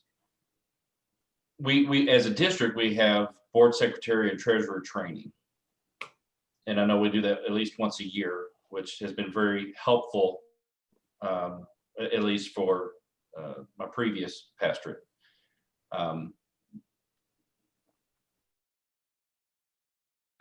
Some kind of board member training or expectation, where we could help people move from the micromanagement of well, we need to have a Sunday school banquet, or we need to do this, and then that becomes more empowerment for ministry teams or committees or whatever, and then the board can focus on, or the influencers, if they're not board members, can focus on the discipleship and the outreach, as far as evaluating how are we doing, and then executing that vision without micromanaging. Yeah. Everything. What's coming down the pike for all of you pastors who, let me make you aware of this. In a year, it's not this year, because all of our MAC leaders are practicing this at their own church. But the manual does stipulate that you're to have a plan that's to be given out to your church every year. So the MAC leaders are all practicing this year on a map. Okay, so they're taking a mission application plan, however you want to look at that, ministry application plan, and they're practicing what that would look like in their church. Then next year, we'll present that to the entire district on what would that look like in your home church to actually have a ministry action plan. Where are you going, and what are you going to do, and how are you going to accomplish those things? So I know that leans towards strategic planning, but I think that's going to get us there. So I would say, Chad, it's a great question. I really appreciate the question. And I would say, as we step into this, now that you know what's coming down the pike, then I would encourage you to strongly begin to look at your board meetings, and to, if you have to, so you don't have heart attacks in your board, you can begin to slowly change the agenda, the way it's handled. And the minute that we talk about the donuts, in a church of 50, the minute that board starts to talk about donuts, I would turn that right immediately over to, in a small church setting, I would turn that right over to your stewards and say, you guys talk about that later. That's not for this discussion. So you'll have to start training your people that conversation. They'll get it, because every time they start up the donuts, you move it off they'll get it. I mean, it'll take a little while, but they'll get it. Great question. Great question. Anybody else? Is everybody's lights coming on, and is Kevin just pushing? He's pushing the buttons for everybody. Well, Phil, let me do this. So if this big guy if that's too much, because it may be, you may go, whoa, that's a lot of stuff going on. And maybe even the conversation within the board. Let me just talk about that seasonal piece, because I think the seasonal piece, if you abandon the rest of it, now I want to be clear. I think if you abandon the rest of it, you'll constantly be fighting over questions as to where are we really headed as a church and who are we trying to become. But if you just do the quarterly piece, I think you'll gain incredible traction in your ministry. So I just want to talk just a little bit as to what that looks like, and then I'll open it back up for questions. So when we do our seasonal goal setting, we take our staff out half a day. We pull in some other key leaders within our church. Our leader of our recovery ministry doesn't receive a paycheck. We invite him in. Sometimes I'll invite a key member of our board or two who's a really strategic thinker that I need their thoughts. And so we'll have them get away. And so we get away for half a day. And this is the most important piece, is the question that we answer. So the question that we answer is this: in light of our future goals and current reality. So again, if you throw away the rest of the vision framework, you're not going to be able to pull in that part. In light of our future goals and current reality, what one thing, if most improved, would make the greatest impact in our church? That question, we go through the entire preaching structure, and I'll tell you, hey, adapt this as you want. This is kind of what I'm learning. You have to ask that exact question, okay? If you get up there and you ask, what matters most right now, everyone will say their area or their thing or the thing that they're focused on or the thing that they care about. You will, if you just say, hey, what do you guys think is most important? That is a very subjective question that will deal with people's values and personal opinions. This is the question that has to be asked. It's in light of our future goals and current reality. And the special part is, what one thing, if most improved, would make the greatest impact in our church? And all of a sudden you can have a cohesive conversation as to where should our attention and where should our focus go within there. And this does a couple things. Let me make sure. The first thing it does that I found is it reduces monotony by creating urgency. One of the greatest struggles in church world is it feels the same over and over again. And outside of a few statistics, we don't really know what progress we're making. And it just does. It just feels like we're doing the same thing. Church world at times feels like Groundhog Day, in the sense like, I know we're doing unique and different things, but it's just like we're dealing with the same problems and the same issues and don't really know, are we progressing? Are we moving? And what this does is it reduces all the monotony of our church world life by goes, this is what matters most. We have decided already this is what matters most. The second thing this does is it removes silos by creating clarity.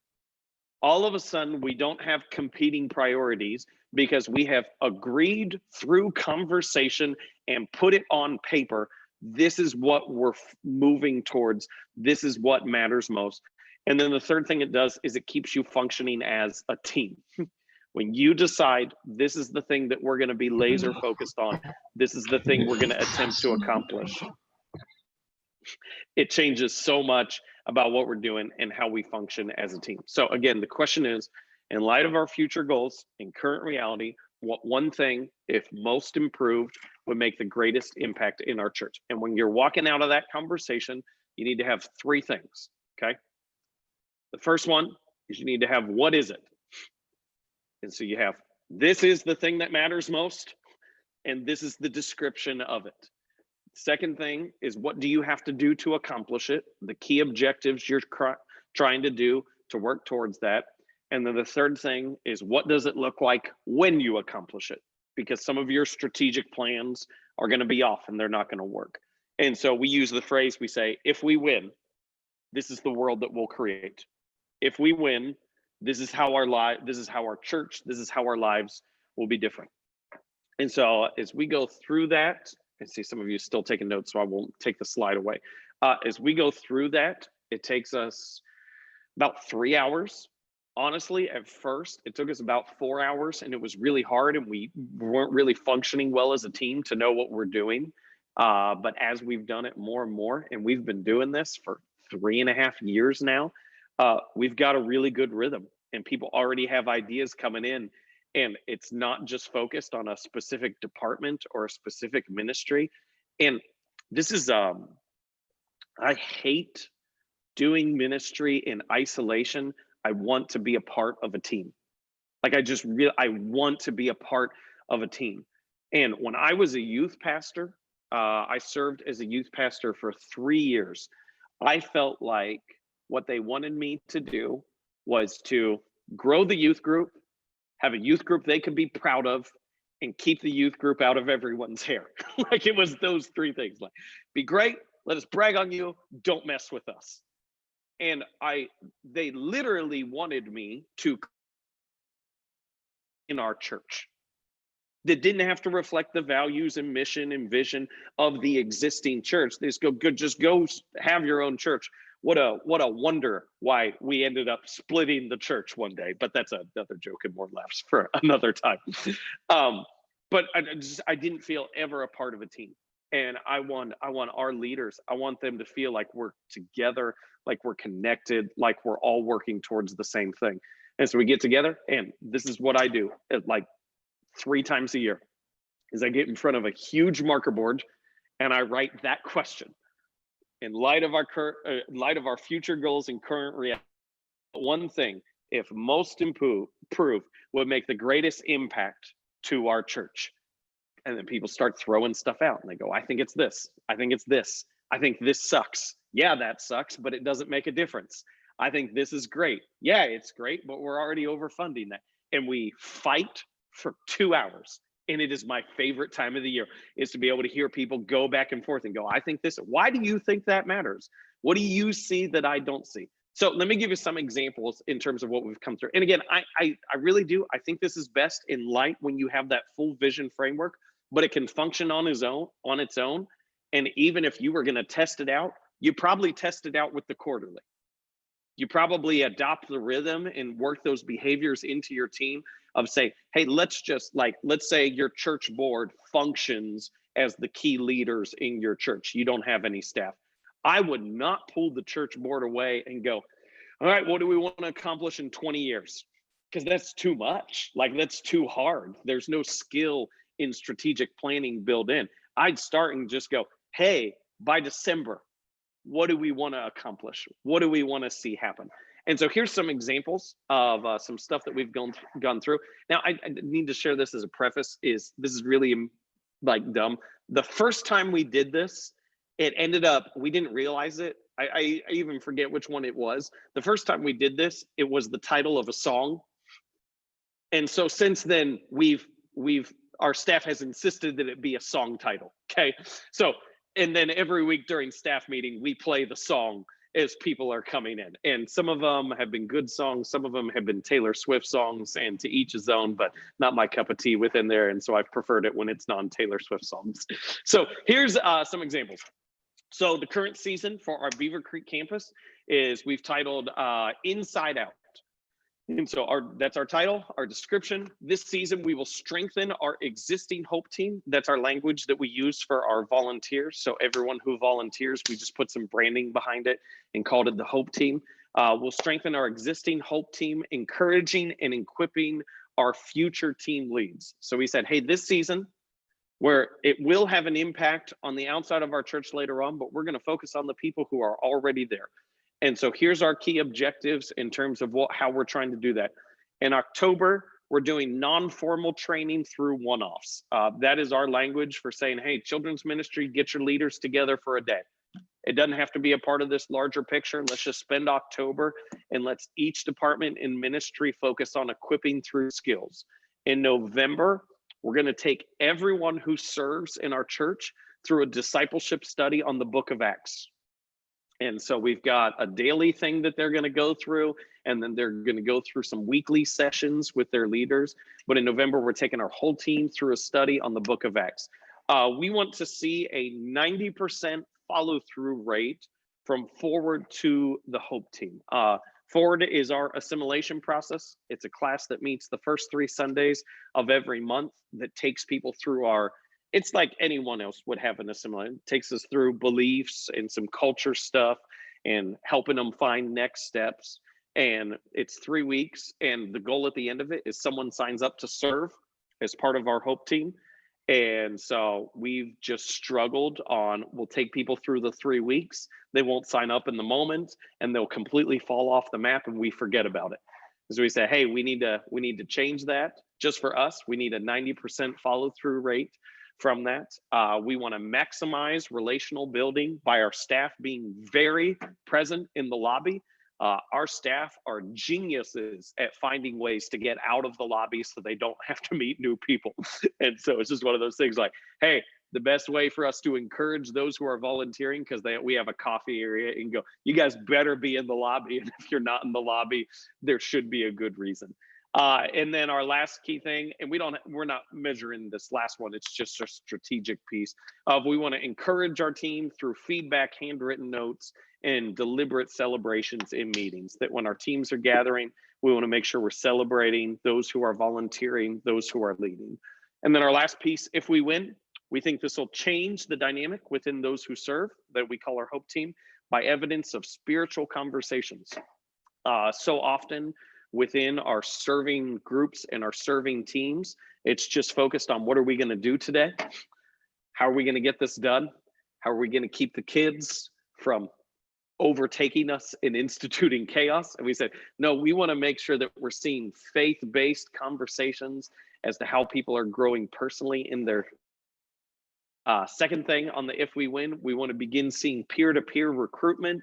And the last one, we want to see intentional steps towards ministry through leadership opportunities and local licenses. We want to see those who are already serving take some deliberate steps towards ministry through those avenues. So all that, and again, what it is not nearly as important. What it does for our church is massive. So now all the key leaders in our church go, hey, we're coming out of this season of COVID. People are trickling back into church. What are we focused on? And we said, we're not focused on everyone who doesn't feel comfortable with returning yet. That's not where we're putting our priority. We are putting all of our energy on developing, encouraging, and equipping those who are currently serving. This is how we're doing it. And if we do this correctly, by December, this is what we think we'll see. And so no one's confused on what matters most. No one has competing objectives or priorities. And, well, I thought we were doing this. I thought we were doing this. No, it's on paper. All our leaders are deciding it. It didn't come from me. I didn't go, guys, this is what matters most. Because if you don't, if you're not able to pitch in, you're not going to buy in. If you're not able to have a say in what's going on, you're going to have no ownership of what you're actually doing. So we got them involved. We say, hey, this is what matters most. Would it be helpful to give you another example, or are there more questions right now?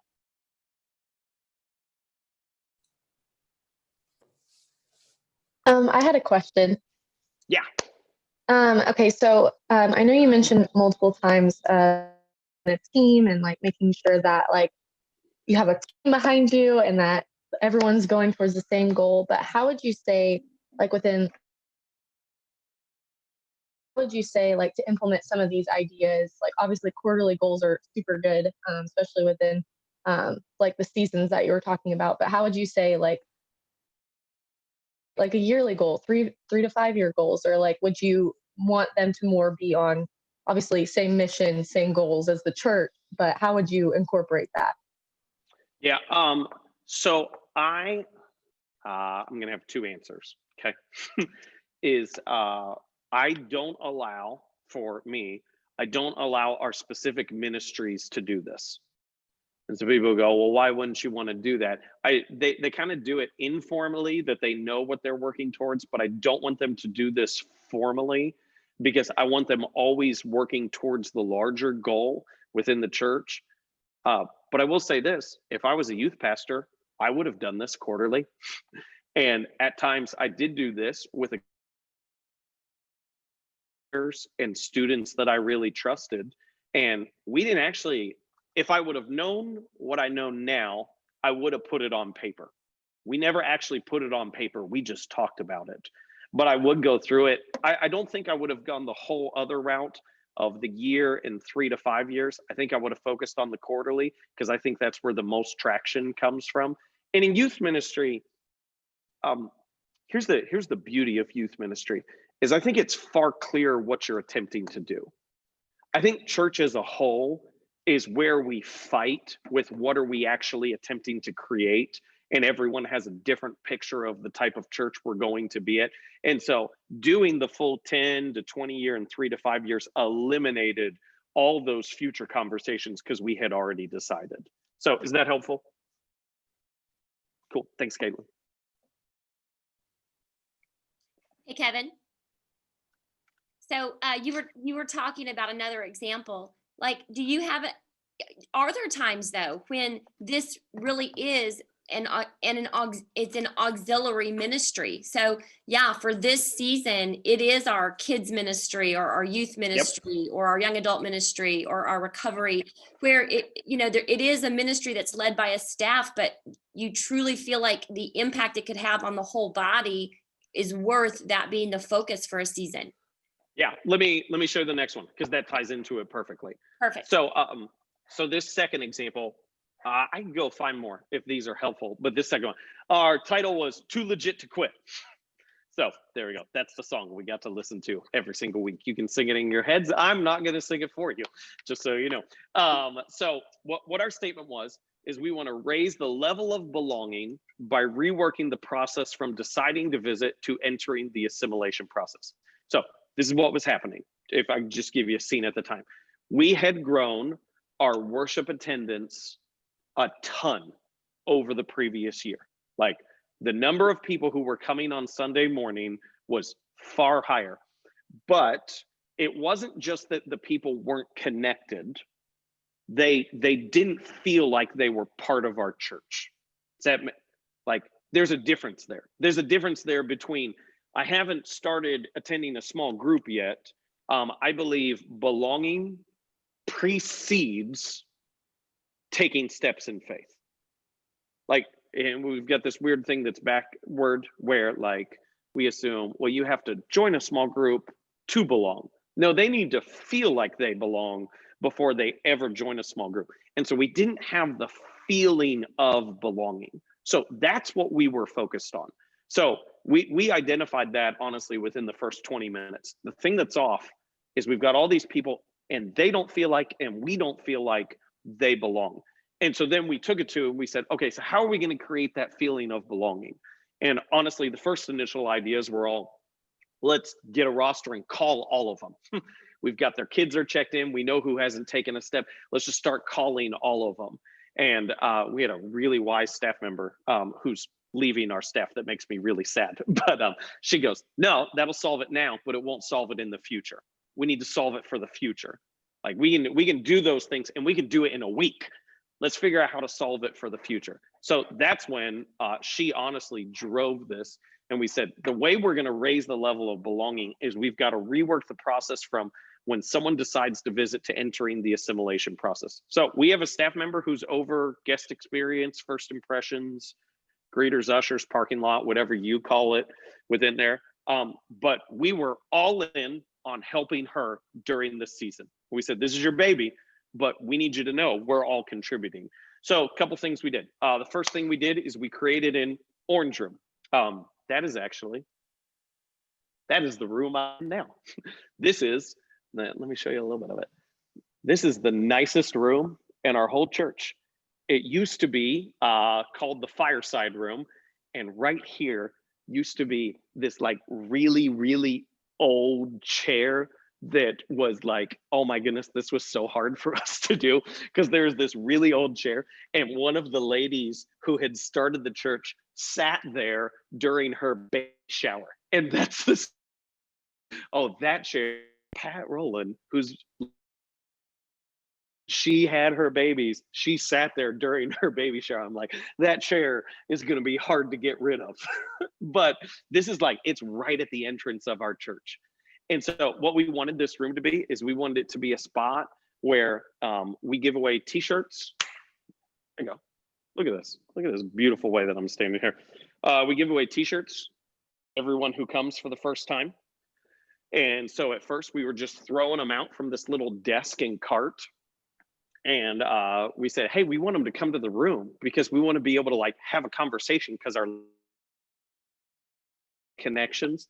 This is where we hold forward, which is our assimilation class that I talked about earlier.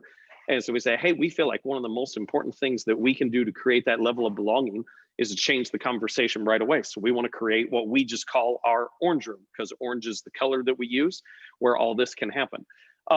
We wanted to redesign our whole guest experience to focus on these three words: personal, generous, and clear. We want to know people by name. We want our guests to feel like we are incredibly generous as a church. We think generosity creates belonging. And so we wanted to dial that in. Part of that was a very well-minded member of our finance team tried to get us to switch from shirts to these like $2 coffee mugs, like tumblers. Like he picked it up, it was like, this already leaks. Like this is terrible. As we said, no, we want, if our guests feel like we're cheap, they're not going to feel like we want them. And so we want to be generous. And then the last word in there was clear. We said, hey, we believe, use Brene Brown's phrase, clear is kind. We want to be obvious as to what next steps are. We don't want to be confusing within there. Third thing, we want to funnel everything to forward and eliminate all other announcements. That took some work too. He said, on Sunday, we're announcing forward. We want everyone to go to forward. If you want to be baptized, go to forward. If you want to join a group, go to forward. If you want to serve, go to forward. People be like, well, I'm starting a Sunday school class. We still have a couple Sunday school classes. Can I announce that? They'll announce it in Forward. So you want us to tell people to go to Forward. So that was clear to make that. That's part of the clear on the guest experience. And then our if we win, we felt like our numbers would increase on our Hope team and first time guests. The second one, we designed an online RSVP system of like, hey, I can plan a visit, enter my information. If you've got kids, we've already got them checked in. If you want a shirt, we've already got shirt size in there. We've already got them in a bag. And then the last one was that they would feel a greater sense of belonging. So this was an entire season that was devoted to a specific department of ministry. And the beauty was, so this is what I got to see, is I got to see our worship leader, who would typically gravitate towards like green room, like it's just backstage, it's not fancy at all, but would typically hang out there, spent that season in between services in the orange room because he knew how important it was. And so all of a sudden for our staff, instead of going, well, we've got to do this, we've got to, we reworked our budget that season. We went, well, if we're going to redesign the orange room, it cost us like $20,000 to redo this room because it had like this hideous carpet and other stuff in it. And all of a sudden our staff were making cuts to their budget. So we had the money to fund the orange room. And so that was just, it was just like an amazing season in which we fully lived into being a team, knew what mattered most, and had clear implications as to, hey, this is what matters. And I know this, like in all this, there's a tendency to make this overcomplicated. I don't think it's that complicated. It's really at the end of the day, you go, you get your team together. Well, one thing, if most improved, would make the greatest impact on our ministry. You decide what it is, you clarify how you're going to do it, and then you clarify if you actually do it, what it looks like. And then everyone is able to move forward together and function. Questions? Yeah. One question. Okay, so when you have multiple campuses, every campus get an orange room? And how do you create the same feeling in the different campus, you know, that you've created there in what I assume is your primary campus? Yeah. How, Selena, how, on your campuses, how do people ever go back and forth between the campuses? Occasionally. Okay. So this is what I would do if I were you, and this is a little unique for us. So some of our campuses are further apart. We have a campus on another district. It's 2.5 hours away. So how we function now is our campuses each design their own quarterly goals. Okay. If I was you, I would probably do them all together. Now, I don't know the dynamics of your team and how that functions. So like when we instituted the orange room here at Beaver Creek, all of a sudden that became standardized and every future campus had to have an orange room. So that's just kind of how we handled it strategically. Multi-campus is when it becomes really complicated, to be honest with you.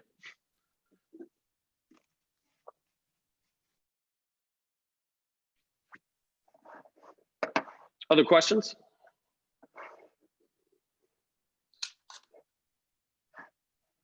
Okay, let me give you one more piece, and then Phil, I'll send it to you and anything that you have. This here's the danger of me sharing this. This may be too much, okay? And you may be done and you go, that's overwhelming. There's this last piece that I have found if you have staff. So if you don't have staff, file this away, okay? Because you will have staff someday. Or if you have key leaders, this is a really easy way to go through it. This is how we use that whole rhythm for staff management. And it has made staff management, honestly, really, really easy for us. And I'll tie this all together at the end. So for staff management, coming out of our quarterly seasonal offsite, we have each staff member set 3 to 5 goals in light of our team goals. We just go, now you know what matters most. Tell me what 3 to 5 things. And they don't have to directly contribute, but we make them set it after we've set it as a team. And then every week we have a one-on-one meeting with our staff and we ask 3 questions. How are you? How are you progressing on your goals? And what's your top priority this week and how can I help? And that's our whole staff management strategy. That's it. They go every quarter, we set the team goal, and then we tell staff, you got a week to set your own personal goals within that. And then, hey, how are you? How are you progressing on your goals? What's your top priority? How can I help? I have 3 direct reports. I do this with each of my direct reports. Some of our leaders have up to 10 direct reports. They are required to do this. If I could go back to church plant life, okay, I would do this with my youth leader, my groups leader, my worship leader. Like I would go through this, and I would make sure they got together I'd make sure we got together a couple times a year to do this larger thing. And then I just give a phone call, check in on them weekly. Because one of the hardest things I found one of the best things of staff is you buy their attention and you buy their time. Where if I had volunteer leaders, you kind of have to nudge them. You have to do top of mind stuff to keep them focused on what you're doing so they don't get too bogged down with everything else. And then one other piece. Oh, here we go. So this is the whole thing in totality, okay? What it takes and what you'll get. Talking about 15 to 30 minutes a weekly check-in for each leader. A 1 hour meeting every week with the whole team. That may be optional for you based upon having staff or not. A half-day offsite 3 times a year, and a 1-day retreat once a year. Because the 3 to 5 year stuff and the 10 to 20 year stuff, like that rarely comes up, and you'll be able to schedule that in. So what if at the very beginning of the year, you scheduled in a half-day offsite 3 times a year and a 1-day retreat once a year? That at the very beginning of the year, you in essence said, I need 2.5 days from my key leaders. And then, and again, you could skip that 1 hour meeting every week if you don't have paid staff. But then you said, hey, every week I'm gonna spend 15 to 30 minutes, be it coffee, be it a phone call, be it lunch, just check in on them, see how they're doing. And if you do that, I believe this is what'll come out of it. You'll be able to tie short-term goals to clear long-term goals. You will functionally, not emotionally, eliminate silos. That you'll always struggle with, why is the children's ministry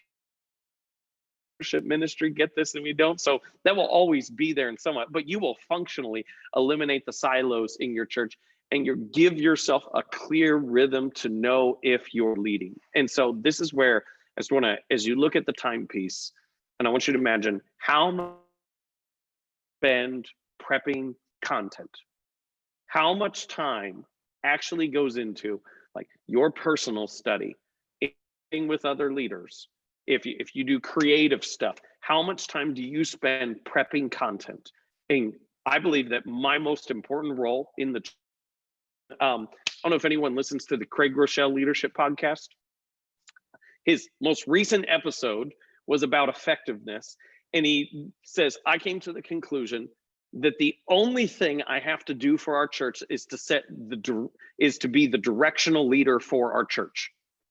To be able to clarify, this is where we're headed and this is what matters. Not even weekend messages, because other people can do weekend messages. This is the most important thing that only I can do.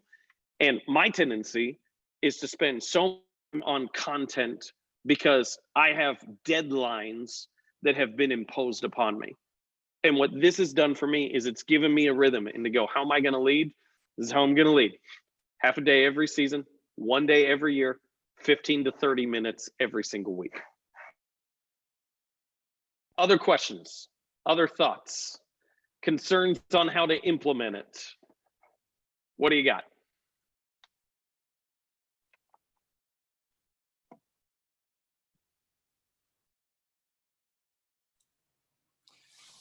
Pastors, I really appreciate. I guess I'm really sorry. I'm really struggling with translating this into every small church, 130 to 250, you know, those sorts of things. And I can totally see how this works in those sorts of settings. But in a setting of a church of, say, 25 to 40 people, when you're really just struggling to fill up a board with people who agree to sit in the room for a couple hours a month, let alone, you know, dream of how to grow the kingdom of God. How do you work this system out in that sort of a setting? Yeah. If it was me in a church that size, I would find 2 or 3 doers, like 2 or 3 people who just, I'm execution based. I want to get stuff done. And I'd start with the quarterly. And that's it. I just pull them aside and listen. Hey, like even now to go, it's October 8th. Listen, I want us to end 2020 strong going into 2021. Hey, would you meet with me for 2 hours? Let's talk about this. And I think one of the most powerful things that I have found in my own leadership is early on, people gave me a seat at the table and included me in the conversation. I had no authority. I'm talking like even when I was a teenager, my youth pastor would be like, Kevin, what do you think we should focus on? Kevin, what do you think our youth group is missing? And it was such a privilege just to be included in the conversation of setting the direction for our church. And once I was involved in the conversation, they couldn't keep me out of it. Like, does that make sense? Like once I had like been able to go like, I think this, whatever we decided upon, I was going to be a part of. They would have had to change the locks to keep me a part of it.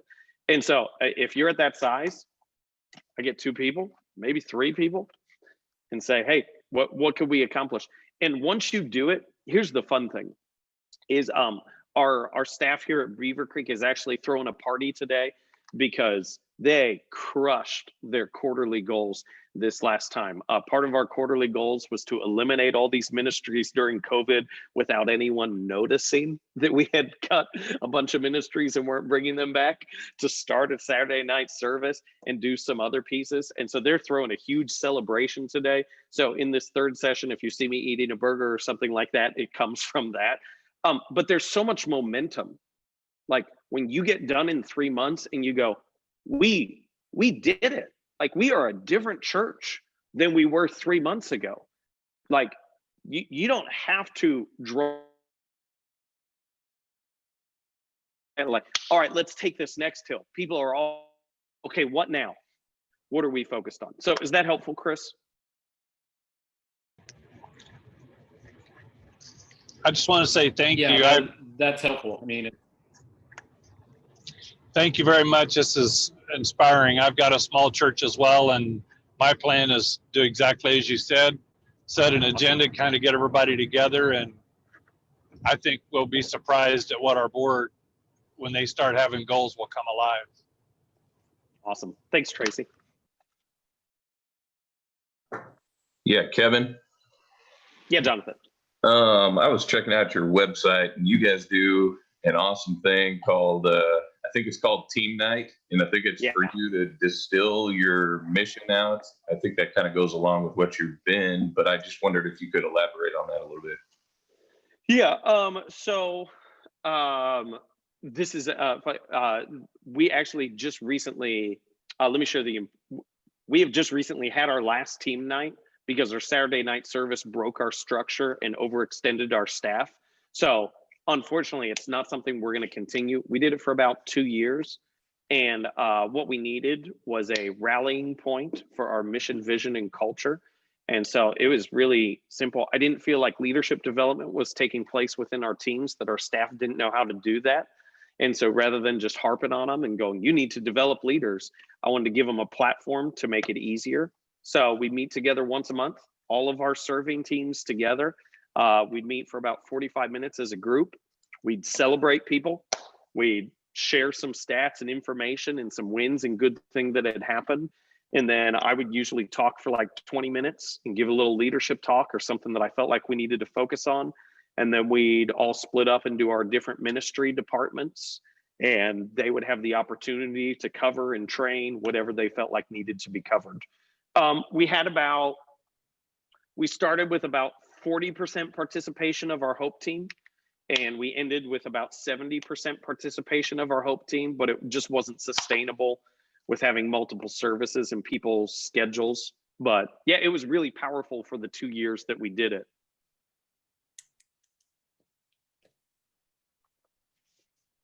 That's a really good lesson for all of us right there. Is the fact is that they tried something and let it work for a couple of years, and then when it ran its course, buried it.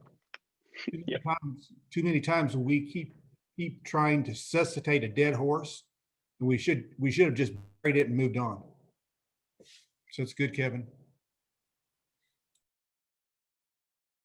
Yeah, and I just really want to emphasize, like, and I give you a whole picture of stuff of different things that are going on, but I wanted to spend most of the time on that quarterly, that seasonal piece, because I just think that's where the magic happens. I think that's where people realize we're one team.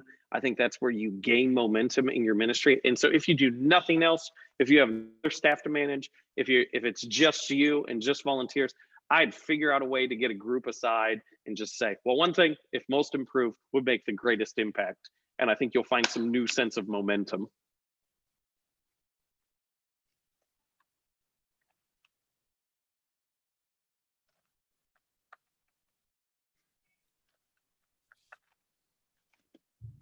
Any other questions for Kevin? Chris, I think your question is really, really good. And I love what Kevin said back to you in the concept of find 2 or 3 people and create some kind of an advisory committee of some sort and let them become the feed into your board of, this is the committee's recommendation, whatever. And I think in a small setting, you have some real, and I hear what you're saying about, I think all of our churches struggle sometimes with getting the right board members in there and who will lead and lead well and who won't talk about the donuts, but we'll talk about mission. And I think it's a great question that you ask. I really appreciate it. Good. Let's take another 10 minutes and we'll come back for session 3, and that'll be the last session today. So let's come back at 22 and give us 10 minutes again. So 22 till, we'll come back, we'll do session 3, and that will be our last session today. All right. Feel free to chat, ask us questions if you need to do that. And again, if you'll blank your screen out, that will help us out. Thanks. Screen, that'll be great. And hopefully everybody can see on my chair. We're going to draw for that here in just a little bit. So I told you, good deal, okay? So we'll be drawing for that TV here in just a little bit. And then we're going to draw for a tablet. So you can see that tablet, Samsung tablet, really nice. You'll love that. Or we're going to draw for 40-hour. It's somewhat similar to what Kevin's got in his ears right now. So some earpods. I thought that was earrings. I didn't know what they did over there in Ohio, They're worldly and out of control, Mark. They're just worldly and out of control up there. No altar, and the pastor's got earrings. I know. Going to hell, and it's just going to hell in a handbasket. The whole church. Man, we're giving up on everything. Yeah. I hope he's not an Ohio State fan. He's not really big on college football, it sounds like, anyway, but man, if he's Ohio State, I can't listen.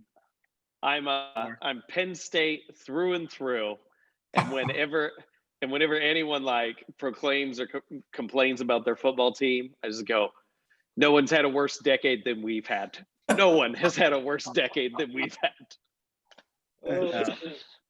I'm Michigan. I was 9 years up in Michigan, and I'm a Michigan fan, but even when I lived in Ohio, you'll be a good preacher then. Yeah. Okay, hopefully everybody's back on. So you've seen the TV, you've seen the tablet, and the earpods. And are there any questions before we kind of crank it into full gear here for this last session? Any questions you might have? We've tried to make this as applicable as we possibly could for hitting all sizes of churches. And so I think the questions that you're asking to making the adjustments to churches that are smaller are great questions. And I really appreciate Kevin adapting his answers into our scenarios, whether it's a large church or a small church. So we appreciate all of you, whether you do pass our large church or a small church. That's not the issue for us. Thank you for being a servant in the kingdom of God. Thank you for your heart and your passion. And so we're looking forward to what God wants to speak into our hearts on this third session. And we'll just hand it over to you, and we're telling you thank you. Everybody stay online when he finishes, because we'll be doing the drawing. Okay, so everybody hang in there with us at the end. Cool. Good thought, Phil. Way to keep them on in case if I get boring as we go on. I like it. That was smart. Hey, so everything that we've covered so far, if I can be helpful in the future, is just Kevin Jack, how you would spell Kevin, Jack, at bhope.church. So if there's anything in terms of like the vision planning or the preaching piece that you have a question that you want to send me, don't hesitate to use that. Kevin Jack at bhope.church. And so those two are, I want to give you something, hopefully that's applicable, something whether want to use or not, at least that you could use, and you can begin formulating those tools right away. One of the things I always say is, like, people say we need to equip and encourage, and I'll say I just need to be equipped, because if I'm not equipped, I don't care how much encouragement I get, I'm not going to feel that good for when I'm most equipped. So that's what I was hoping for. What we're going to talk about now, honestly, it's not as quickly applicable. This is a far more, if you're going to make some changes, it's far more of a long-term thing. But I do want to call this up. And so I'm going to kind of back my way into this. So the title of this session that we're going to go through is called Reconstructing the Rubble. And this is why we titled it. That is I titled it that. So I wrote a book. I mentioned this at the beginning. It's not available yet. It's called Reconstructing the Rubble. It is how people lose their faith.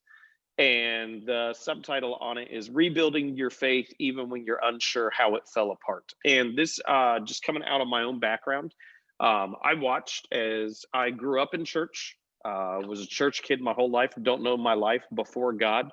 And I watched as the majority of people who I went to youth group with fell away from church, and then they would use the terminology of lost their faith. And so I watched this happen over and over again.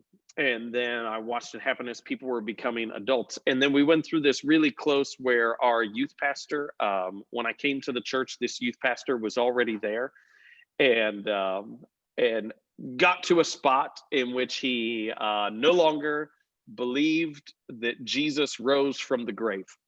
And we work hard to develop trust on our staff team.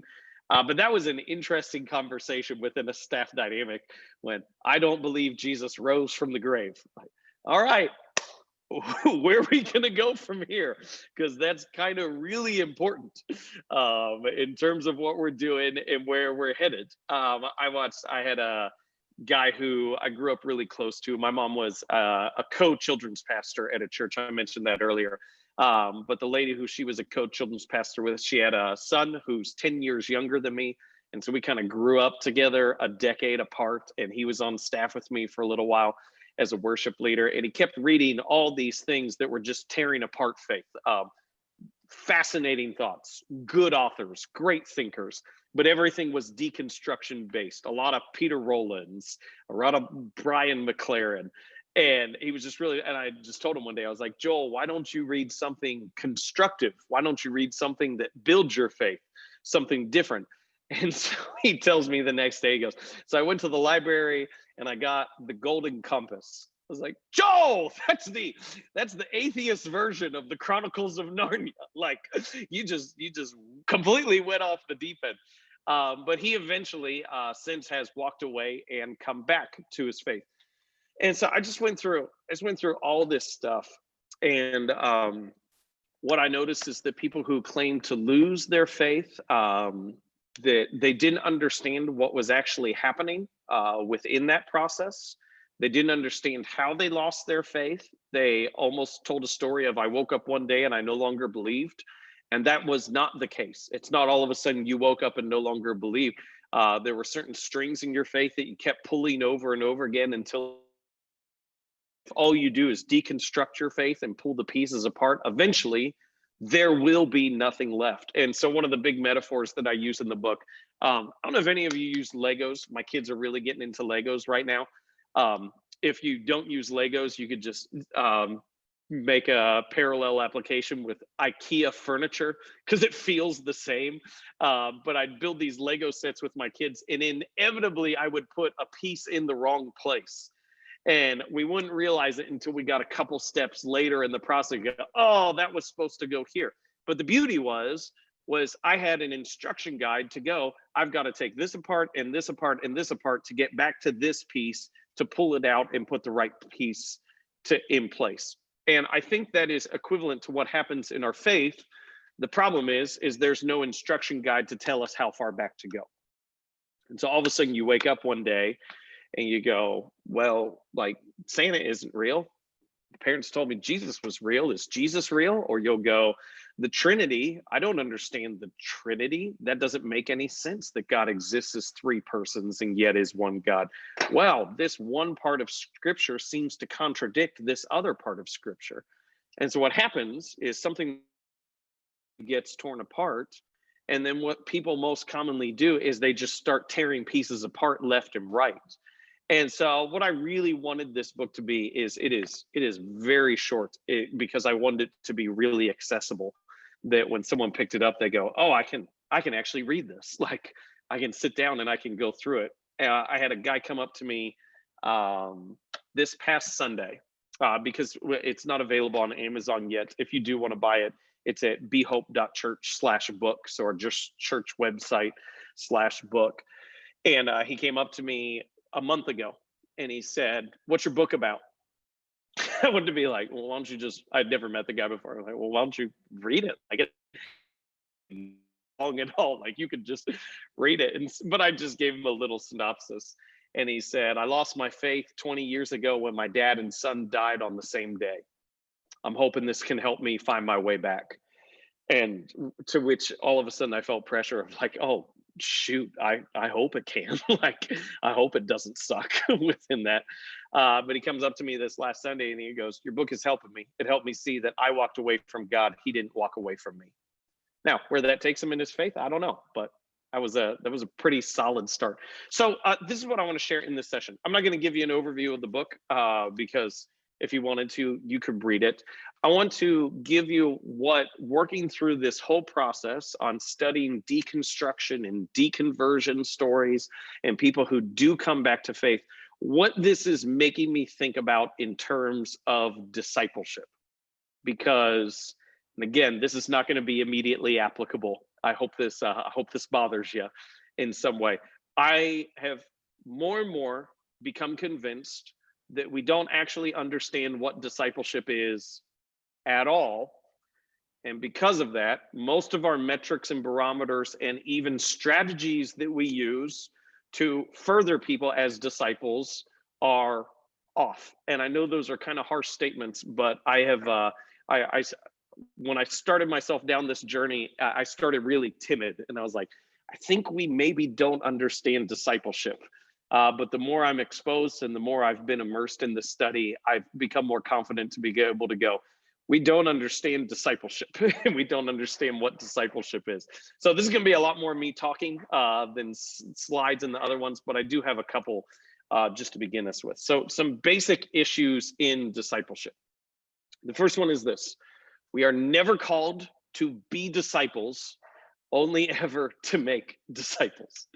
And I'll hear people say this. They'll talk about like, we don't want to just attract a crowd. We want people to be disciples.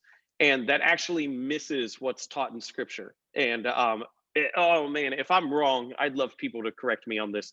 Said very, very seriously. Not in the chat because I minimized the chat. So you could just bash me all day long during the session and I won't see it, just so you know. But here, like the Great Commission, all authority on heaven and earth has been given to me. Therefore, go and make disciples, not be disciples. Go and make disciples. The first call of Jesus to Peter, come follow me and I will make you fishers of men. In discipleship, it has others as the focus the very beginning. And I think this is so important to understand. You're never called, and you should never call anyone else to be a disciple. We are called to be makers of disciples through and through. So let me give you a haunting conversation that I had with our staff. And this is when I was all in, is we had a discussion at one of our offsites. So one of our setting a 1-year goal about switching the focus of our discipleship model from groups to serving. And so we're diving into that conversation because most Nazarene churches use groups as their primary vehicle and focus for discipleship. So we're just asking, what would it look like if we switched it from groups to serving? And so we're just going back and forth, and like our staff is more and more gaining a glimpse as to what we're talking about. Like, so you're saying, worship leader, you're saying I wouldn't just be responsible for having a band, but for discipling those people in the band. Yes. Children's pastor, you're saying I wouldn't just like recruit and train children's leader volunteers. I would be responsible for discipling those same children's leader volunteers. Yes. And then this came out. I said, we don't know how to do that. And like my jaw dropped, and they didn't realize what they had said. And they're all, yeah, we don't know how to do that. And I said, so I'm sitting in a room with trained clergy with college degrees, and you are all universally confessing that you literally don't know how to do the only thing that Jesus told us we have to do. How to do all these complicated ministry models and services. No one actually knows how to make a disciple and help someone become a disciple maker. Yeah, you're right. I went, oh my goodness, this is horrifically wrong. So far off. So that was one piece that started this study. The second piece in there that kind of led me to we don't understand discipleship is the spectrum of discipleship is not from uninformed to informed, but from come and see to go and die. And I think this hits at the heart of what most of this is that the majority of the time, our language on discipleship speaks of knowledge acquisition. And it's not from I didn't know, now I know. I used to think, and now I think. That is not what discipleship is. That second part of that comes from Bonhoeffer. And he says, when God calls a man, he bids him go and die. Like take up your cross is the direction of discipleship. And so the initial call, it would be attractional, missional, whatever you, I don't think it really makes that much of a difference. But like the first, like come and see who Jesus is. Come and explore who Jesus is. But then the call is not then learn more about who Jesus is. That's a vehicle, that's a tool. But at the central heart of that is an issue of pride and ego. And are you at the center of your life, or is Christ at the center of your life? And so it's to recalibrate that spectrum. And you can see this so clearly in our language, okay, is we refer to, especially within our denomination, we have discipleship. Do you see this? Like we have environments that we label as discipleship. And I look at that and I go, I thought worship was discipleship. I thought serving was discipleship. I thought evangelism was discipleship. Like, isn't all of it discipleship? Isn't all of it trying to move us on this spectrum? And instead what we've done, and I get why, I understand why, okay, but we've pinpointed Christian education as a discipleship environment when all of it is discipleship. And I grew up, I'm going to hit heavy on this, okay? And so I apologize because I'll just say, this is my background, this isn't your background, okay? So that way you can get off scot-free. I grew up quizzing. I don't know how many of you grew up quizzing. Everyone who I grew up quizzing with became it was a Pharisee factory. That's what it was.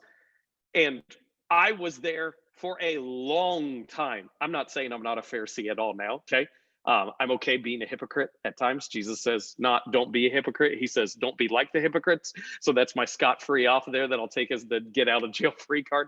But that was the piece, is so much of knowledge acquisition made me more full of myself instead of more full of Jesus.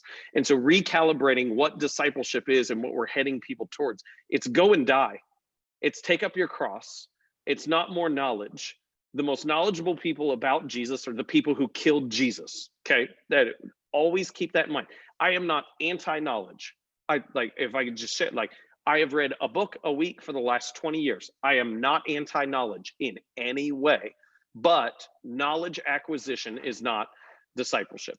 And then the last one on here that sent me down this path is, we know discipleship best happens within community. That is true, but we don't know how community forms.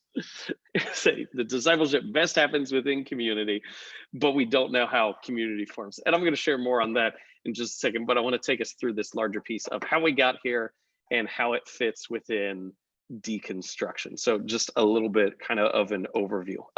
Groups is an evolution of the Sunday school model. I still have, at our church, we still have 3 Sunday school classes that meet, that are hanging on for dear life. And I mean that quite literally when I say for dear life. We still have 3 Sunday school classes that meet. And we have groups, because this is meant to be advanced ministry. And so let's just backtrack just to be clear in terms of how we got here. And I know most of you know this. Sunday school was started to meet a real tangible need to reach out to the community. It was originally started because literacy was a real problem, and churches could meet the need in their community of literacy by getting people to read through learning about the Bible. That is how the origin of Sunday school was, teaching kids to read and using scripture in order to do that. Since that, it has morphed and evolved and expanded to classes and education and all these other things. And now we have a modern day groups model that really, honestly, groups really got created, not as a way of forming community, but because no longer having to do quote unquote discipleship with it. So that's how we got to where we are today. And then it gets like this is, and I think it was Rick Warren who said this first, and at least whenever I first caught on to it, and I bought it hook, line, and sinker, but it was this: Jesus had a group, so you should have a group. If Jesus had a group, that means you should have a group. And this is what my critical thinking brain didn't go through. Yeah, but Jesus's group didn't like meet once a week in a home for 2 hours. An hour was spent on snacks, 20-minute was spent on study, and then the rest of the time was spent complaining. Like, that wasn't what Jesus's group did. They were doing something. They were accomplishing something. But when we've gotten to this point in time, started from Sunday school, expanded then into groups model today, and now we primarily view a small group ministry as the only way to do discipleship, when it's so much bigger than that. And I think this is the inherent concern. And this is what I have found from people who have walked away from faith. So this is really where it fits in with deconstruction. Is someone comes to faith and we want to help them grow. And so we put them in a group. This is for you to help you grow. And your church may be better at this, okay? But every church I have been a part of, the majority of their groups turn inward. And it's now, this is my group. And if you want to bring anyone else into the group, you have to get permission from the group to bring someone else into the group. And I've always seen a couple groups that stay focused outward and keep an open hand, and they've got the chair for either the Holy Spirit or the person who hasn't come in yet, and that's a great metaphor within there. But the vast majority of groups, they turn inward because we're told this is how you're going to be discipled. And if we view discipleship on an education spectrum, that's fine, because they're going to learn more.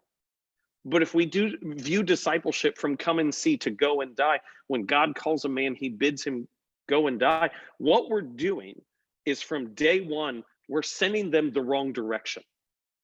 Because their discipleship was meant to be, your life is about Jesus, and then they join a group and we say, this group is for you. This is where you can go deep. This is where you can be filled. And they go, whoa, hold on. All of a sudden, we're trying to do discipleship with selfish motivation when that's literally. And then I've seen countless people grow disenchanted with their growth in faith because we started their faith as a me-centered faith. And then they walked away when they weren't experiencing the joy that Jesus promised. So here's, if I could cycle back to some just kind of common issues in discipleship and some repercussions from that. And I'm not going to leave this up here. I'm just going to put it back up for a second so I can illustrate it. If I can start from the bottom first. Sorry, I keep pointing at my screen even though you guys can't see it. If I can start at the last one. We know discipleship best happens within community, but we don't know how community forms. So this is several years ago. I was listening to the Tim Ferriss podcast, and Tim Ferriss was interviewing Jon Favreau, who has been in multiple movies that we should never watch as pastors. But he also wrote The Mandalorian. There we go. Something we can maybe all agree on. I don't know, maybe not. So Jon Favreau, actor, writer. And so as they're doing the interview, I keep hearing all these weird noises in the background on this podcast. And then at the very end, Ferriss goes, hey, you may not, but this entire time we've been cooking dinner. Like we've been cooking dinner throughout this whole interview. John, why on earth did you make me cook a meal with you while I was interviewing you? And John he says, I find that I don't really know someone until I work with them. Then when I work with someone on a project, I know them 10 times better than when I simply meet for coffee and have a conversation with them. And that simple comment, even spiritual, was a game changer for me. Because I looked at it and I looked at my life. I went on mission trips and I went to camp. The relationships that I formed on mission trips went deeper, faster than years at camp or years in a small group. Because there is something that happens when you work alongside someone that changes the dynamic of the relationship. This is forms in our culture today. We have cause-driven community. And what we do, I believe, in the church is we stage of life community, which isn't nearly as powerful as intergenerational community, because we'll have someone come in and they've got a young family, and so we go, you need to hang out with these other young families. And I always think like, yeah, because we're going to connect them around similar interests in stage of life. What if we connect them by similar gifting and support within the that? Then we've got a PTO. Our PTO in this area is huge, but it's people from all over the map, different backgrounds, different age of kids. Like our PTO all works together, and they have formed a great community. And I believe as a church, we can form better community and quicker community than just trying to connect people by similar stage of life and what's happening in their life. So second issue within there, and I hope this makes sense. The spectrum of come and see, go and die, we have already covered at length for the most part, but I believe when you're told this is your group, you'll always fight the pull to be inward focused, and to get discipleship right, we need to move them in the direction of go and die right away. And then the last one is we are never called to be disciples, we're called to make disciples. I said last one, even though that's the first one on the list. For me, I believe this. I believe that as early as possible, we need to seek to involve people in the mission of the church and not just the activity of the church. And those are light years apart. To involve someone in the mission of the church is transformational. To involve someone in the activity of the church, get them connected. This is our primary statement for our youth pastor at our church. We said, we don't want you to simply be active. We want students connected to the mission of who we are, and they know they can contribute to the kingdom of God from day one. So that's a little bit. Here's my big statement, okay, that I don't know what you want to do with, but I want to flesh it out in a second. I believe this. I believe the best way to build the church, to gain momentum, and to create disciple makers is to use groups as the primary connection space, and to use serving as the primary discipleship space. And this is what I mean by that. I believe people often need a relationship to join the church. I believe people need a connection spot. I think that's where your groups live. And I think your groups stay outward focused, and your primary goal for groups should be simply to have spiritual conversations, and that's it. This is where I'm going to sound heretical. We have I'll stop that for a second. I'm going to put it back up in 1 second, but I just at least need to be able to see all of you while I Dungeons and Dragons small group, which again, I know you're like, what are you? And I gotta tell you, when the guy came to me, he's like, I want to start a Dungeons and Dragons small group. I'm like, I don't fully know what that is, but my grandma didn't let me play it. Explain more to me. So explain to me the game, the community, stuff like that. And he goes, I love it. I'm a dungeon master, which was new terminology to me. And he goes, there's a huge Dungeons and Dragons following in our area of people who play, but there's never spaces big enough to meet. Church, we've got all this space. What if we started a Friday night Dungeons and Dragons group? And so we did. We've got like 80 people who come here weekly to play Dungeons and Dragons. The last week, he gave, I don't know, someone who plays Dungeons and Dragons could maybe correct me. He gave like experience points if they attended service.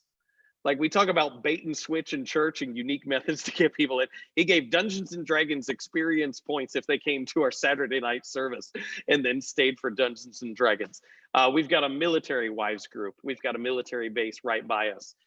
There's a connection spot for new moms in our community. Celebrate Recovery is a great connection. It's also discipleship. So that illustration. But we say, hey, we want you to start a group. And we don't want you to start a group with a bunch of church people. We want you to start a group and pull people in. Your group is not for the purpose of the church. It's a connection spot. But serving is where we do discipleship. Serving is our, now again, to be clear, it's all discipleship. Discipleship.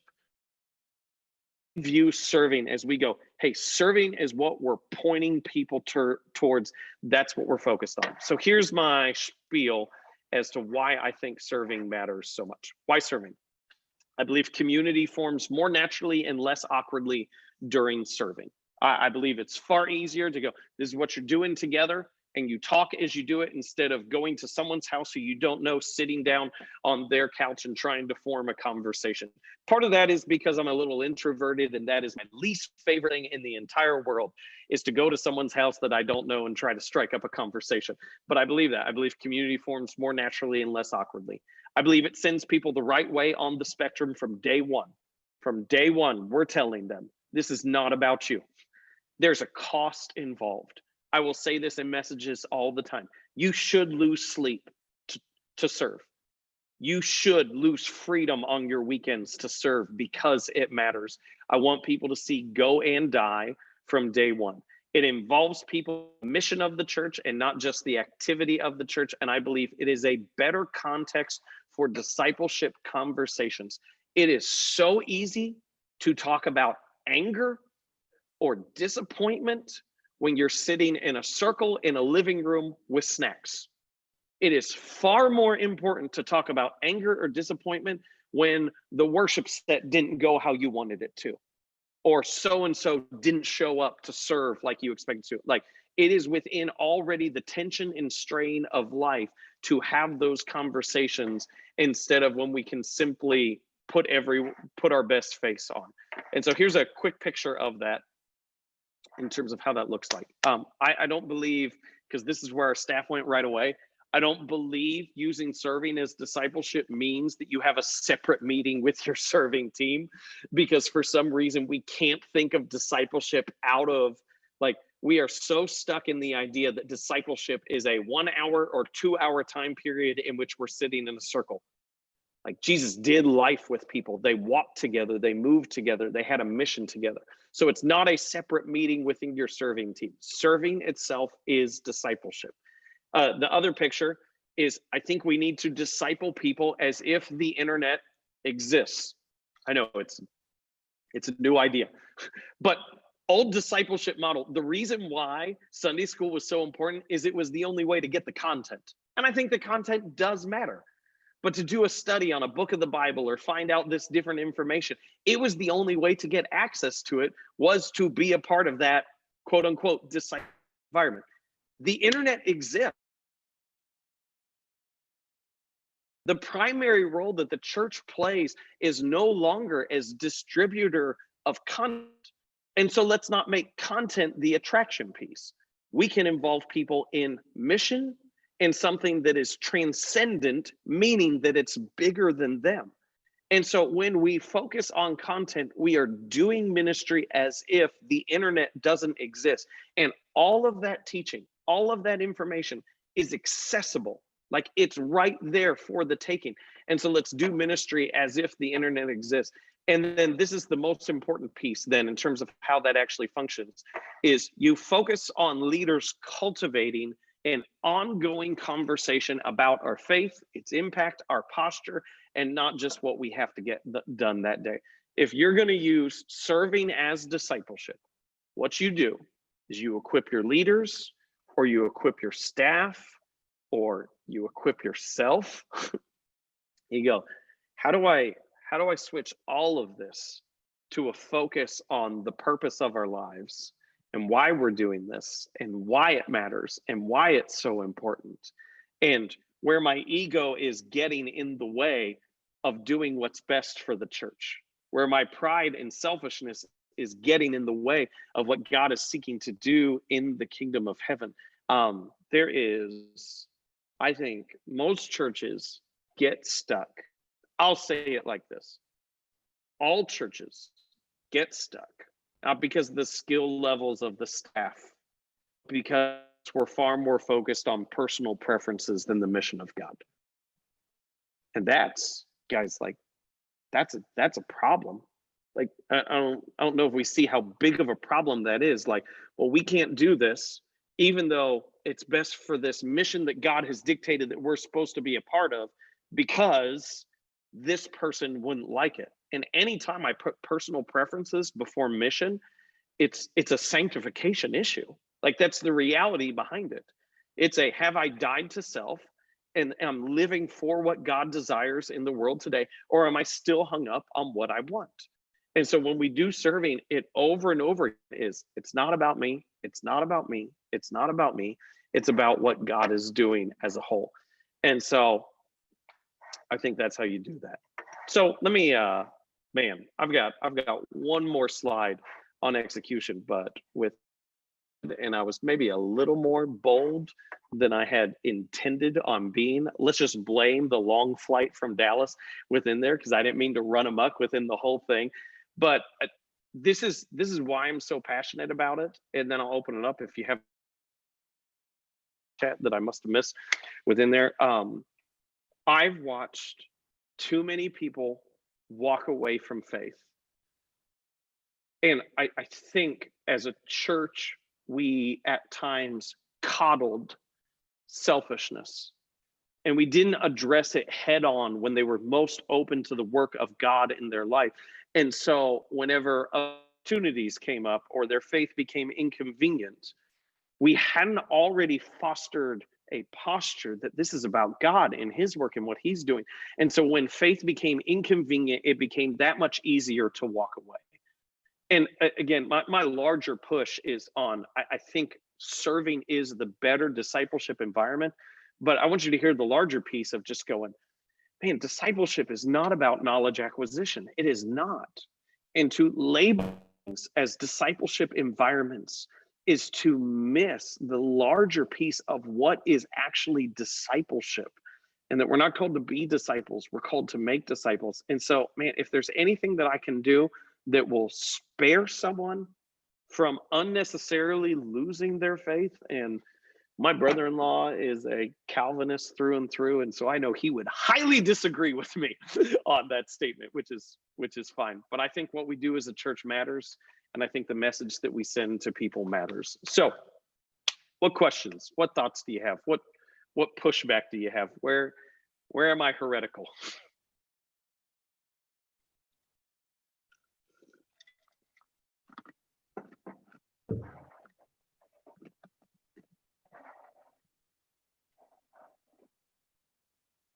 Anything? Feel good? Y'all still with me? I was Yes, gonna Selena. okay, I was gonna give time for somebody else to say something, but so super powerful. You know, John Hauser came and did a training with us. He would agree. He would tell you that's absolutely how they built Prairie Heights, was through Awesome. volunteer discipleship. So help us. What does that shift look like? So for you guys, as you have, you know, the Lord's really made you passionate about this. Because I'll tell you, we had a lady who came in and did a training with us early on, and her statement was, people come into the church and we put them behind a camera, or we have people in our church who have served for 15 years and they've never been discipled. That was her big statement. That was the whole point of her discipleship training, is that people come in and we put, you know, and you're saying, no, that is how we disciple them.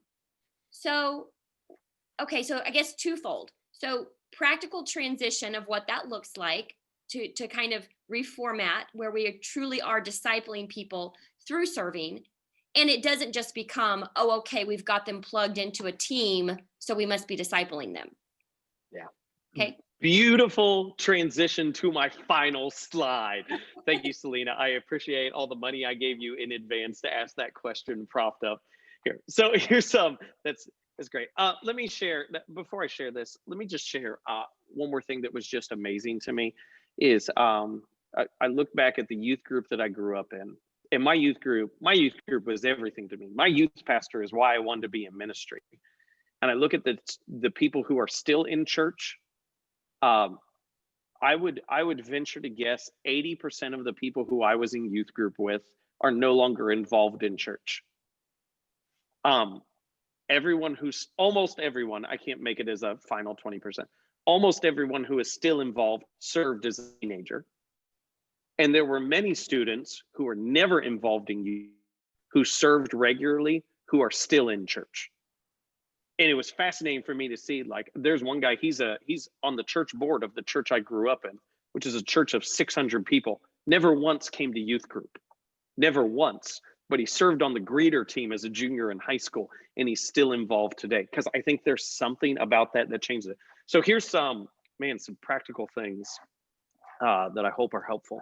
So how you do that? I think the first thing you do is I think you point everything to serving. You don't give people, we think, we have this tendency to think that robust ministry, that lots of options is where it's at. It's overwhelming. If I could share a really weird study that has really shaped me. There was a group that they were at a grocery store. They were producing jam, like jelly. That's where I'm going on this, jam. And they had 24 options that you could sample, 24 different options of jam that you could sample, and almost no one bought it. And so the next day they changed their strategy. This is part of a whole social study. It's not like this is a small town market. They were actually trying to see how this functioned. And they narrowed it down that they had 24 options, but you can only taste test 3. And sales went up dramatically. In church, when we give people 100 different options of what they could do, we overwhelm them. I think you point everything to serving. For us, we point everything to forward. And it doesn't matter what you're in. Forward is designed to get people to serve. So if you want to be baptized, you go to forward. If you want to join a group, you go to forward. And we talk about groups in there, but everything points to serving. So you have to figure out a way to point everything that direction. Here's a fun thing that I found amazing, because we just did an autopsy and like a deep dive. And our girl who leads forward, she kind of oversees it at all of our campuses. She said, when people come in from another church, they're looking for a group. When people come in and are new to faith, they're ready to serve. And I was like, that's everything. We've so enculturated, I need to find a group model, that's church language now. But when they're coming in new to their faith, they're ready to contribute to the mission. The second thing, I think we need to equip our leaders, or this is you, as coaches, and not give massive amounts of training. So let me phrase it like this. Adults learn on a need to know basis, okay? That's how we learn. I don't know how many of you, I have a manual for my car I have not read it. I will read the portion of it that I need to when that portion of the car quits working. We learn on a need to know basis. And so we have this tendency to go, well, if you're going to serve in ministry, here's all the aspects of theology that you need to know. We need to equip them on some basic pieces of how to have conversations, mission, vision, strategy, like so they know what's in there, and equip them with some resources. But the relationship is formed. So let's say you have a volunteer children's pastor, or let's do it like this: a volunteer groups director. Don't equip them to be a theological scholar. Form a relationship as the theological conversations come up, and that's where discipleship happens. That's a lot like, and I know I'm going to sound like Rick Warren and what he did on this, but that's what Jesus did. Like, he didn't equip them on the front end. He equipped them as they were going and the questions came up. And so I would just say, reduce the need to have people fully understand all aspects of theology when we get them involved. Equip them with some basic pieces of where they're headed and how to have conversations. Equip them as coaches, and then move from there as you go. Last two pieces on this, and I'll move through these. Utilize, this is our language, okay? So you may want to adopt a different language. Utilize sprints as steroids to cultivate the right conversation. I hope I'll explain this. We are a sprint culture. We're not a marathon culture. Right? We get that. I don't know if this is a big deal in your area. They have the one of the most popular workout programs is the 21-day fix. Has anyone seen the 21-day fix? My wife's claim to fame is she goes, yeah, I did the 21-day fix in 7 days. Got done with day 7, didn't need it anymore. That's how quickly I finished it. But sorry, my wife would be mad at me for sharing that. Don't tell her. I shared that with all of you. At least this is recorded. That way it'll live for all eternity should she get a hold of it. Culture. The idea of going, you're going to track with this group for 2 years feels forever. It feels forever. We're a sprint culture. And so let's use that to adjust the culture as we want. So like we say steroids, and I don't mean bad steroids, I mean like good steroids. I grew up with poison ivy, like things to inject to help you get stronger in area. So like November, we're taking our whole serving team through a study of the book of Acts. 1 month. That's it. It's not forever. We need to track with us for 1 month. When the year starts, we'll do 21 days of prayer and fasting. I know some of you do that. 21 days. That's it. It's the sprint. It's discipleship. Like it is. It doesn't have to go for 10 years in order to be discipleship. What I'm constantly seeking to do in each one of these is to introduce spiritual practices and to get people reading scripture personally. That's my focus. I want them to try the practice of fasting. I want them to try the practice of prayer. But I'm trying to get people in scripture so they can adopt that as a daily habit, because I think that's the one that matters most. So as you cultivate that within your team, I think as you use that, be it a quick study of the book of the Bible, quick thing of prayer and fasting, the conversation within your serving teams will change, which leads to that last one, which is monitor how the community feels in the conversations that are taking place. I think that's one of our most important roles as pastors is to go, are we talking about our faith? Are we praying to God? This for me, to go back to Brandon's question way earlier, I want prayer to happen in the sanctuary, but I want prayer to happen in the lobby and in the kids' space and in the classrooms and in the parking lot. Like I want prayer to happen all of those places, because I want people's instinctual response to go, there's a need. Hey, let me pray for you right now. And so that's what I'm looking for, because I think if prayer, this is not a statement against the altar, okay? So just hear that really clearly. This is just, but if prayer only happens at the altar, it's not going to happen in the home. If that's the only place that we pray, it's not going to happen these other places. So that's not a statement against altars in any way. It's just saying, make sure that's incorporated everywhere in all the different things that you're doing.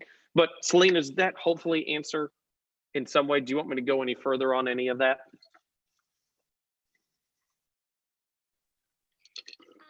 Yeah, I mean, that definitely helps. I just want to come follow you around for a couple weeks, So, because what does that look like too?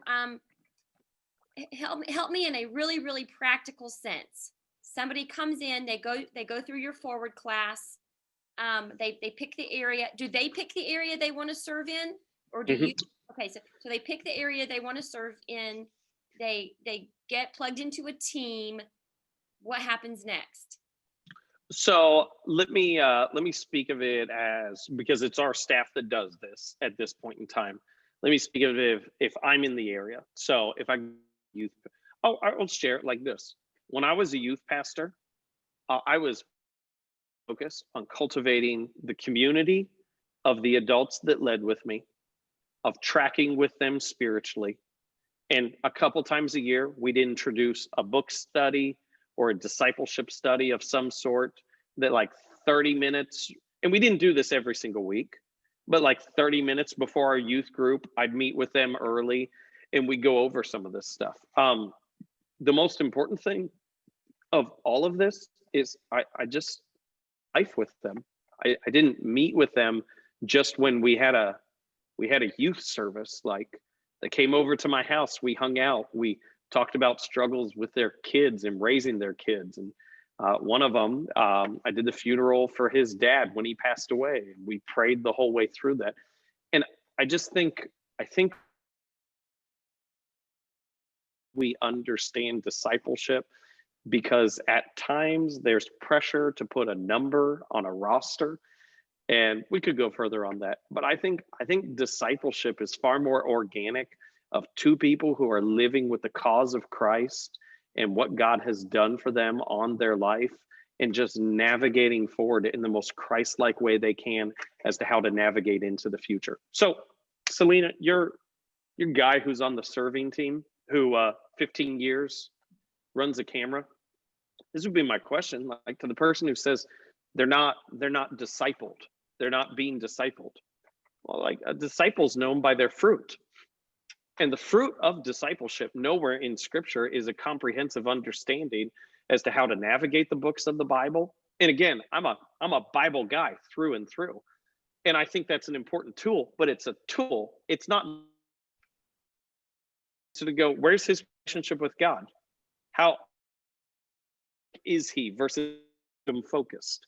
Because the questions about discipleship, if the questions we're asking about discipleship are about education, we're going to miss it from the start. They are heart-based questions. The Jesus's statements against the churches in Revelation have nothing to do with their lack of knowledge. And in even some of them, it's, you know this, but you don't do this. You know this, but you neglected your first love. And so I just think that's a hard thing of just going, hey, they're not being discipled. I think that statement's off in what it means. Good.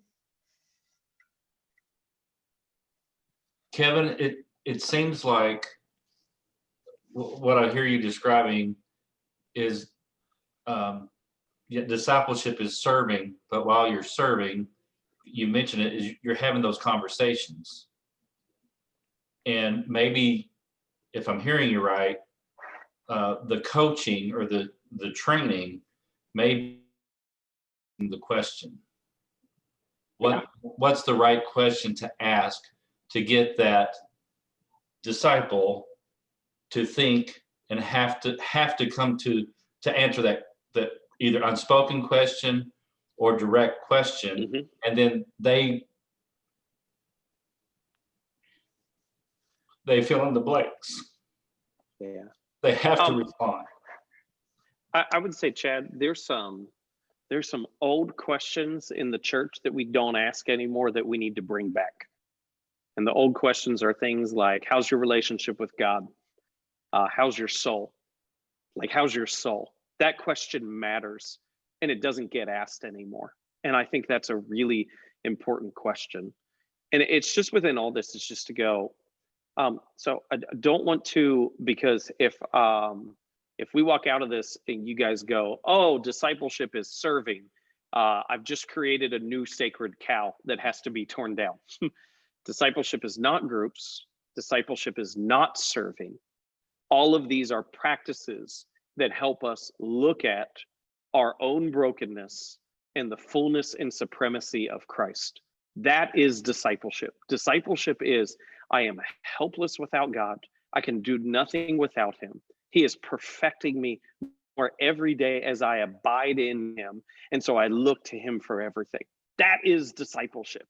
I can't do this on my own. I need Jesus more and more, and I know who he is. And so all of these things, they're tools. So don't equate the tool or the vehicle or the environment or the medium as discipleship. It's go and die. If I had altars in my church, we'd do an altar call right now, guys.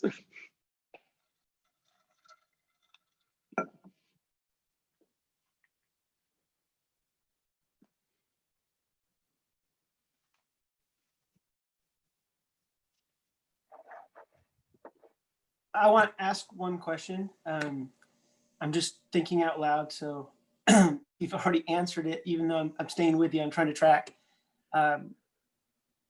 With it comes, so the lack of articulating your faith.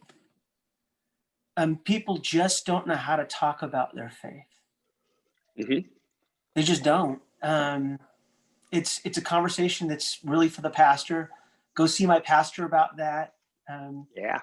How is that being worked into what you're doing there? And if you've answered that, it's fine. I just there are words.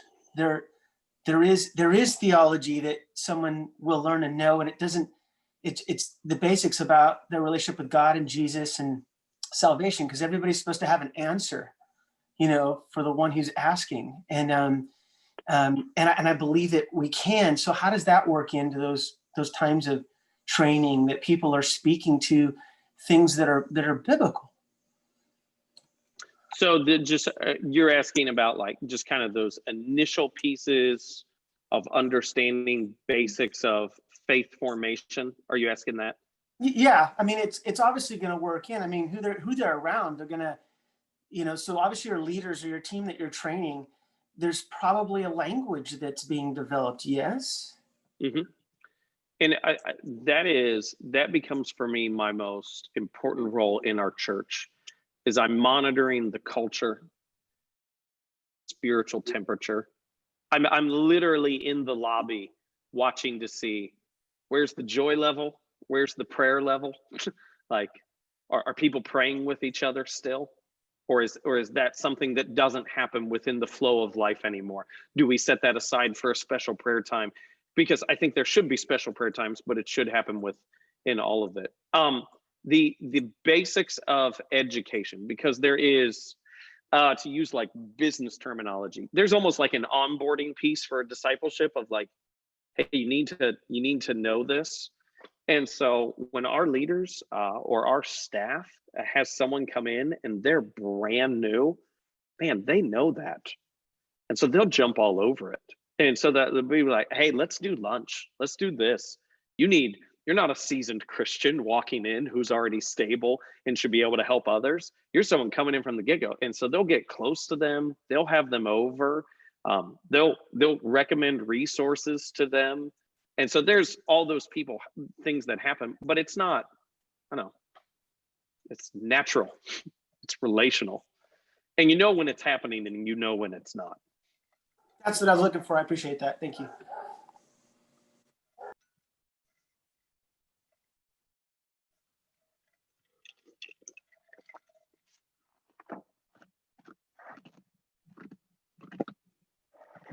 Other questions for Kevin?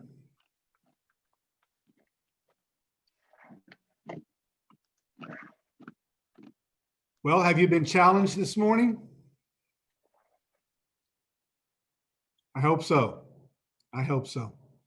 Kevin, we want to say thank you so much for spending the morning with us. We're deeply grateful for your investment into the kingdom, and we love your heart, and we want to say thank you so much for spending the time with us today. So you'll be with our MAC leaders tomorrow, and then if you'd like another dose of today, join us Saturday morning for our bivocational pastors or pastors who couldn't be with us today.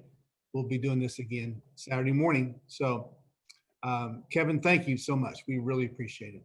So let's Thank you, Phil. Go ahead. Oh, I was going to say, I appreciate it so much, the opportunity. I would have loved to see your physical faces, but It was a delightful time to fly to Dallas and then fly right back to Dayton. But again, hey, my email, kevinjack@behope.church. If there's anything I can help with, shoot me an email. I'll be more than happy to have a conversation with you. Thank you, Phil. Great. So let me just real quick. Okay, so Angie has put together our little basket here with your names. So we'll just mess them up here.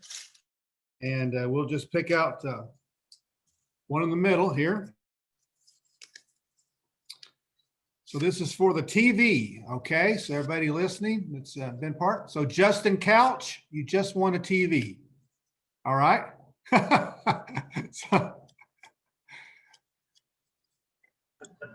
I hear you. yeah, I thought James won it last year. You what? Is that fair? Because James won it last year.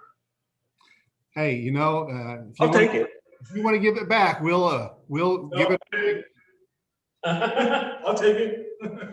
Okay. All right. So this will be for the tablet that we have for everybody. Okay. Again, just taking one in the middle.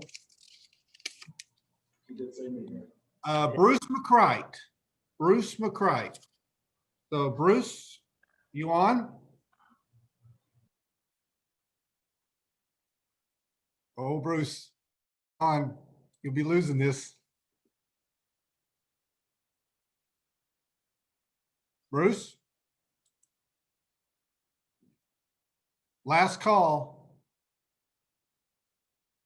Going once, going twice. Okay, we'll redraw for the winner of that. All right, so here we go again.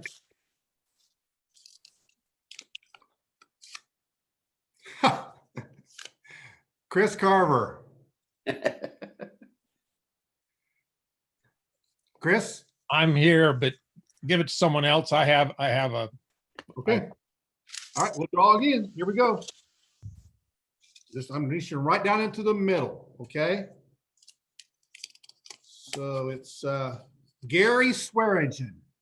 Gary, you're the winner of the tablet. All right. Thank you. All right, great. Congratulations. All right, and the last one we want to give away today is the 40-hour earpods. So let's go again here. Right in the middle again. PJ Kahn. So that would be John Kahn. John? It takes a little bit, but I am here and I heard. Okay. Congratulations. Okay, everybody. Thank you so much for joining us today. I hope it's been a good experience for you. I hope ministry.